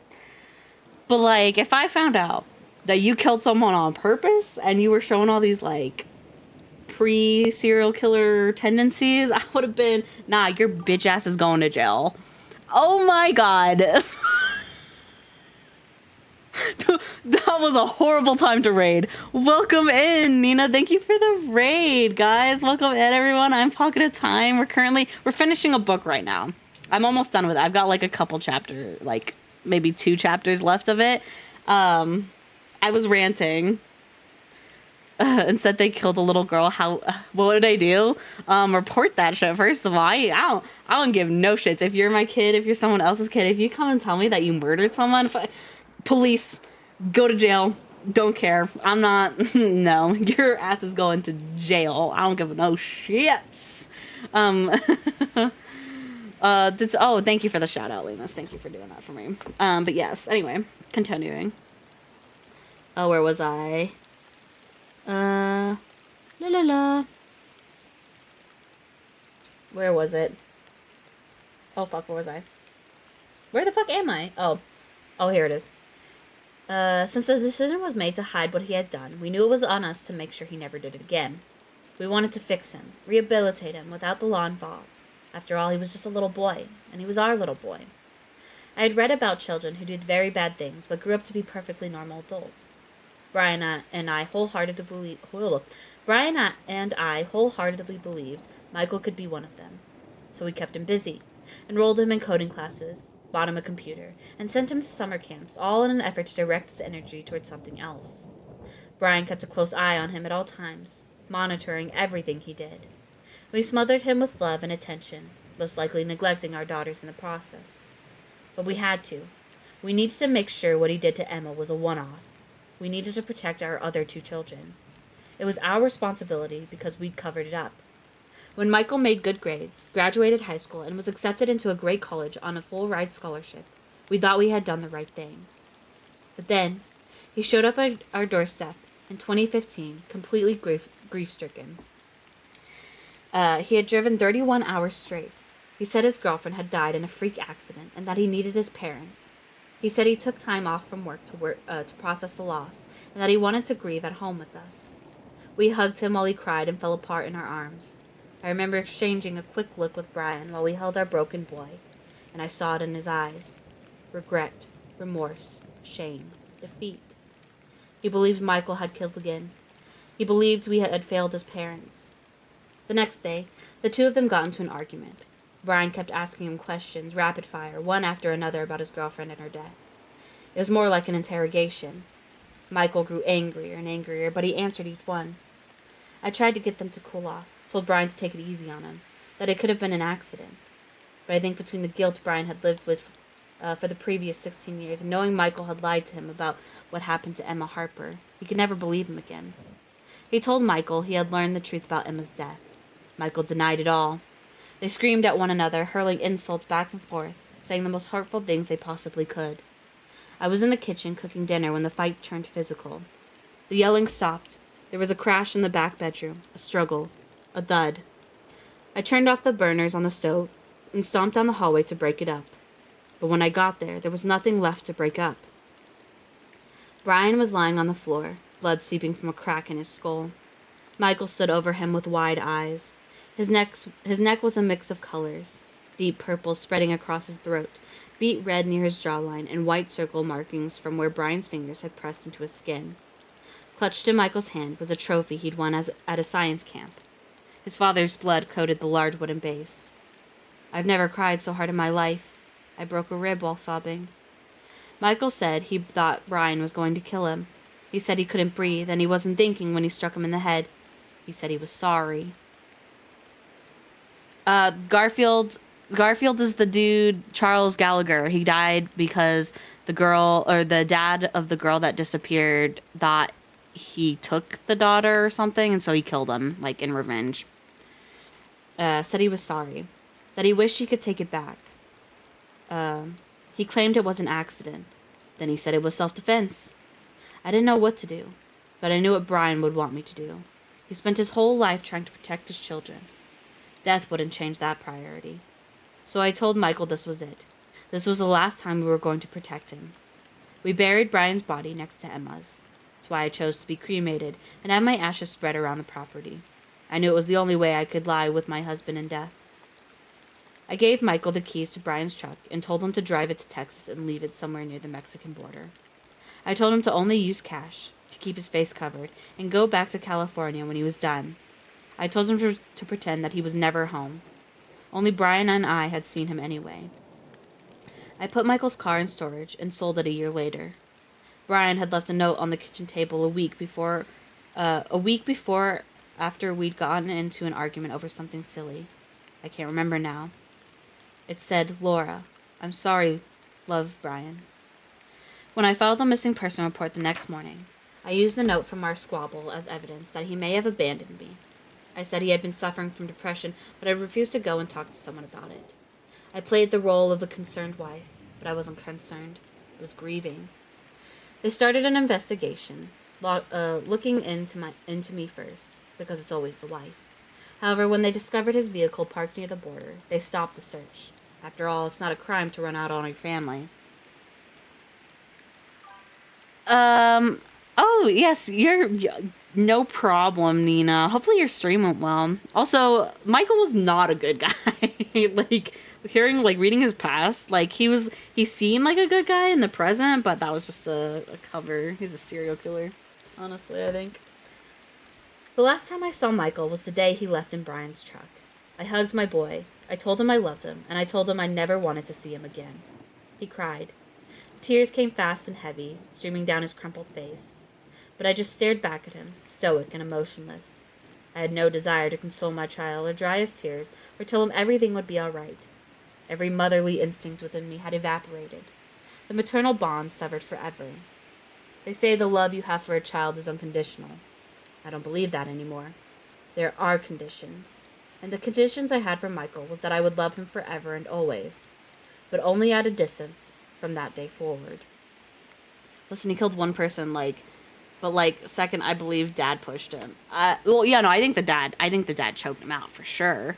Because I think the dad felt guilty. He's like, I just need to kill this monster because he's gonna continue killing people. I think he killed his girlfriend though too. I think he's killed people more. So, anyway, I know Brian and I didn't do the right thing on the night of June 15th, 1999. We buried a truth that wasn't ours to bury, and I've hated myself ever since. Sometimes you become the monster, and sometimes the monster becomes you. Our intentions were just that. Intentions. And I'm sorry for ever having them. I'm sorry for what I've done, for what we've done. I've taken these secrets to the grave, but that's as far as I can take them. Laura Thomas. And that was the end of chapter 47 or 46. Now we're in 47. We're back with Beth. I think okay, there's 2 chapters left and they're short. Okay, here we go. 3 years later. The butter spurts and hisses as I crack an egg into the skillet, and then another and another. Hash browns cook in one pan, sausage in a smaller one. The smell is divine, and this cozy combination is my favorite way to start a morning with my family. I look to my right and smile, watching Marissa methodically churn the hash browns to get them crispy. My daughter wears a look of determination. Everything she does is done to perfection, a trait she picked up in the military. How's it going over there, sous chef? Fine, these just take forever to cook, she says, flipping them over again. Potatoes always do. If you crank the heat up to 9 or 10 and add some butter, the fat and oil will help crisp them faster. Marissa nods, turns the burners up, and adds a glob of butter. She won't ever know how much just standing next to her in the kitchen means to me. Well, maybe she will one day, when she has children of her own. She and I have healed these past 3 years, really worked on fixing our relationship, much like the eggs I just cracked into the skillet. Sometimes, something needs to be broken before it can be repaired.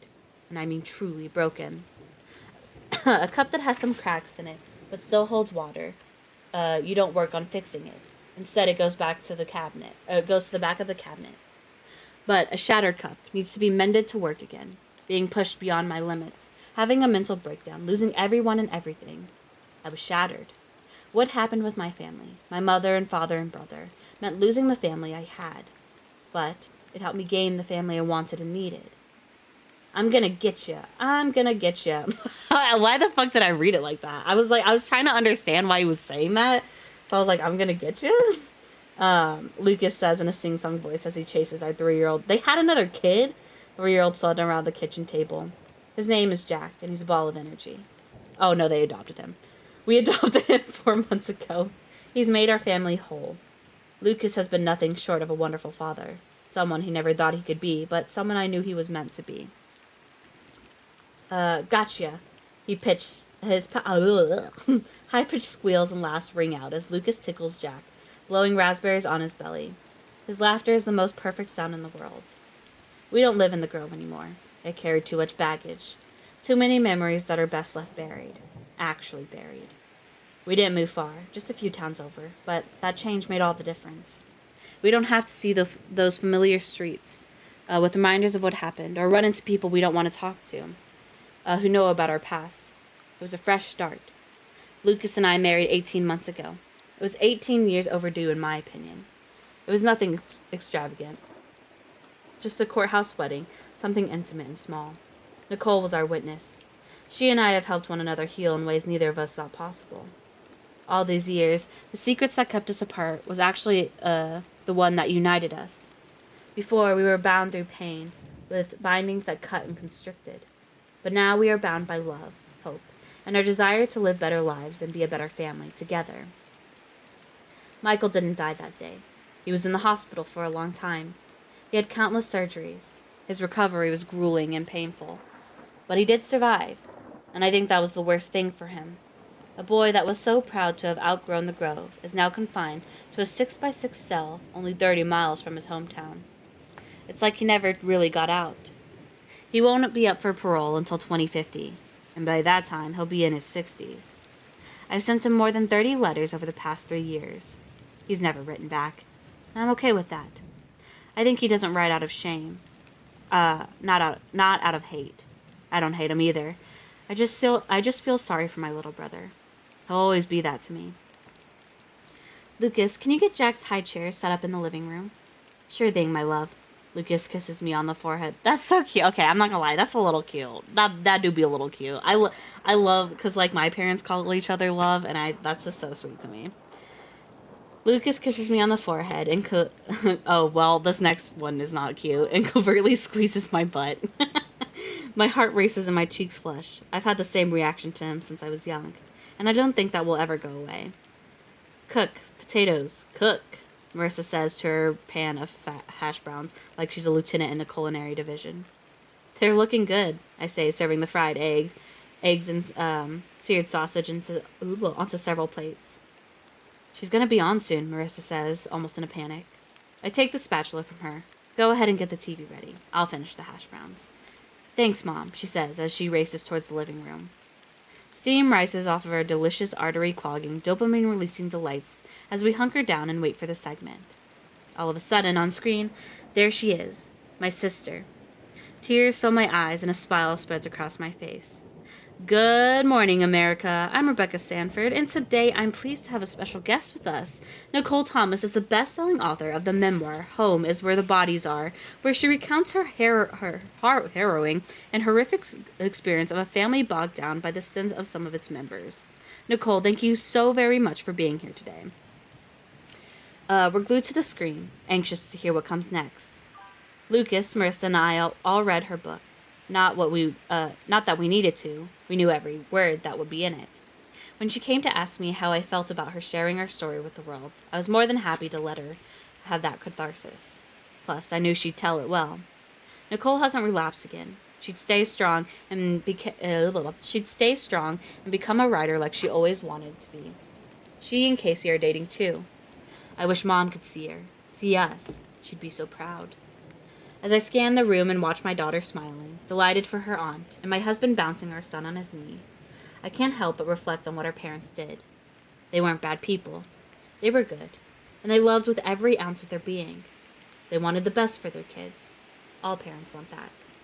But they made poor decisions in an effort to protect their children. They were human, and they were flawed.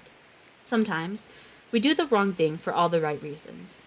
I don't blame my parents or hate them for what they did, because as I look at my own children, I know I would do the exact same thing for them. And that was the end of chapter 48. 47. We have one more chapter. One more chapter, guys. Chapter 48, Nicole. Wow, she wrote the book. I don't think... hold on. I was like, this isn't, like, based off of anything real, right? Because that would be...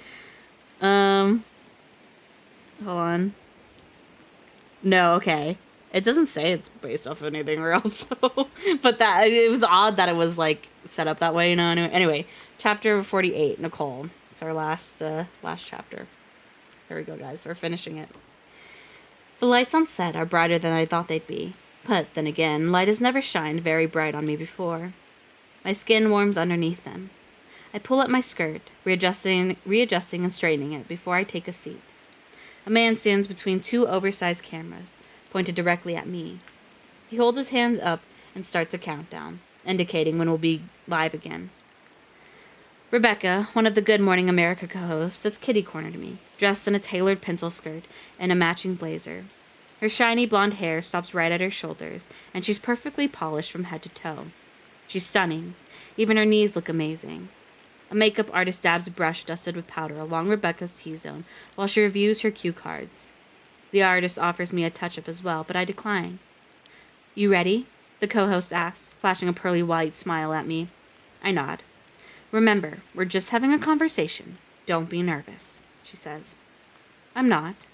I spent my whole life being nervous up until I realized that life happens in between the beats of our own heart, and if it dumps too fast, there's no space for us to live. The man between the cameras calls out.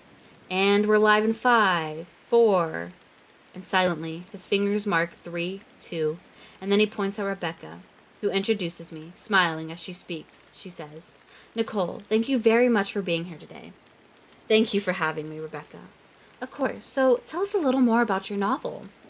Yeah, sure. I want to correct her, explain that it's not a novel, but I don't. Home is where the bodies are. It's about life, my life to be exact. But I think we all endure similar experiences. In a way, maybe not the same ones I have, but there are universal themes. It's about death, grief, regret, and things we need in life, and the things life needs from us. It's about love, with and without conditions. It's about addiction and healing, but most of all, it's about family. What it means to be one, what it means to have one, and what it means to lose one. Well, I read it and loved it. It's riveting. I politely smiled back at her. It's only riveting if you haven't lived it. So, 3 years ago, you found out your parents covered up a murder and your brother committed in 1999. How did that feel? She asks. This is exactly why I should have bit the bullet and paid for a publicist. To ensure questions like this weren't asked. I let out the smallest sigh to make sure it's not picked up on the microphone, clipped to my blazer. It felt like my whole life had been a lie, but knowing the truth made sense of the life I had lived. She arches a brow. What do you mean by that? I mean that it allowed me to give myself grace. I didn't excuse myself, but I forgave myself for all the things I'd done wrong, just like I forgave my parents and my brother. Wait, you're not angry with them? She peers out at the live audience seated behind the cameras. I know I would be. Anger is easy, Rebecca. It's the most rudimentary of human feelings. Babies experience anger. Psychopaths experience anger. People with little to no brain activity experience anger. But compassion and forgiveness are challenging. They're the most complex of all emotions. So, no, I'm not angry with them. She tucks her chin in and flips through her cue cards quickly. If your mom and dad were sitting across from you right now, what would you say to them? I smile the smallest smile at Rebecca. She's probably thinking, I'll break down in tears, and she'll have this incredible moment for television, cementing her as top journalist, maybe even getting her a daytime Emmy nomination. But I won't shed any tears today. I would tell them I love them, I say. That's it? She furrows her brow. There's nothing else you would say to them? I pause for a moment considering my answer, and the one she wants to hear. I'd also reassure them that they were good parents and that they did the best they could. Rebecca moves her mouth side to side and flips through her cue cards again. What about your brother, Michael, who might be watching? She looks at the camera. For those that don't know the story of the Thomas family, Michael Thomas is currently in prison for the next 50 years for the murder of his father, Brian Thomas, assault with a deadly weapon, kidnapping, and desecration of a human corpse, among a number of other things. Rebecca looks to me with her most serious face. What would you say to your brother Michael if he was sitting right here, Nicole? I'd tell him I love him.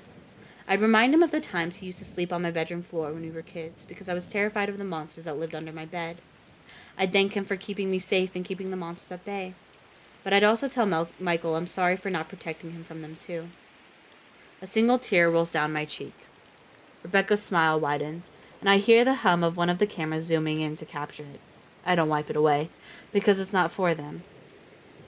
You're going to read a little for us today from your book, right? She lifts her hands to get the audience to cheer, and they do, because this is show business, and you do what the show tells you. Yes, I say, but just the prologue. Perfect. Let's hear it. I pick the book up from the table beside me and open it to page 1. Before I start, I clear my throat and exhale through my nose, breathing in the present, breathing out the past. The best stories come from those that are flawed, broken, really. Those who have endured trials and tribulations. Those who have faced the world and come out on the bottom. Only they can tell stories worth listening to, for they have had more than one beginning, more than one middle. They've dragged themselves through, and more than one ending. And despite it all, their stories continue. My name is Nicole Thomas.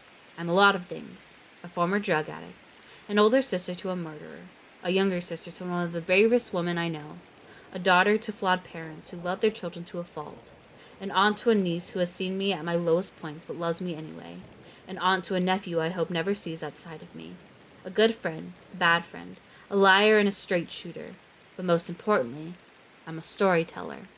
This is my story, and it starts at home.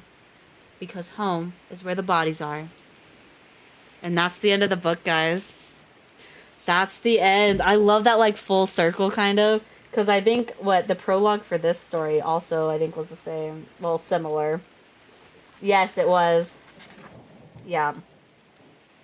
Or no, it wasn't. I lied. Prologue's different. But, oh, that was so good. That was very good. I very much enjoyed that book. We're gonna have to find more stories like that. But the next story that we are reading is Project Hail Mary, just because I did say after we watched the movie, I was like, oh, now we have to read the book. So we're reading the book. The Project Hail Mary is our next book that we're reading. Because I heard there's quite a few differences. Who was right? Pocket, your mom. Best still sucked. Michael is a cool guy. Yeah, well, yeah. But anyway, the stream tomorrow. We are doing Minecraft tomorrow. So if you haven't signed up already and would like to sign up to play Minecraft, go on my Discord, and just put your name in the red link there. We have like, I think 5 people, and that's an odd number. I need like an even number. So if someone else wants to, we need like one more person. Just like one more person would be fine, honestly. We're not doing a mod pack, Lemus. It's just gonna be hardcore. We're just gonna do regular hardcore because I'm gonna be so honest. If there's a mod pack, I'm going to die instantly. I'm already. What do you mean? I forgot to sign up. I'm literally the one running it. Too easy. Okay. Remember, it's Bedrock though, Lemus. You were throwing a hissy fit about that earlier. But yes. Anyway, Friday. Get ready for it, guys. It's gonna be so much fun. Hopefully, I don't die within the first 10 minutes because that'll be really sad. Because I'll literally just be running around observing everyone then. And also, hopefully I get paired with someone really good. We're going to do, like, a little wheel thing that, like, randomly pairs us together. So, I'm just really hoping I get paired with someone who can carry me. Lemus, you're the Minecraft expert. Are X still good in Bedrock? I don't... That's a Lemus question. I don't know. But anyway, we are going to go raid someone real quick, so don't leave just yet. Let me go find someone to raid. Let's see. Who shall we raid? Let's raid Millie Mothy. Let's see.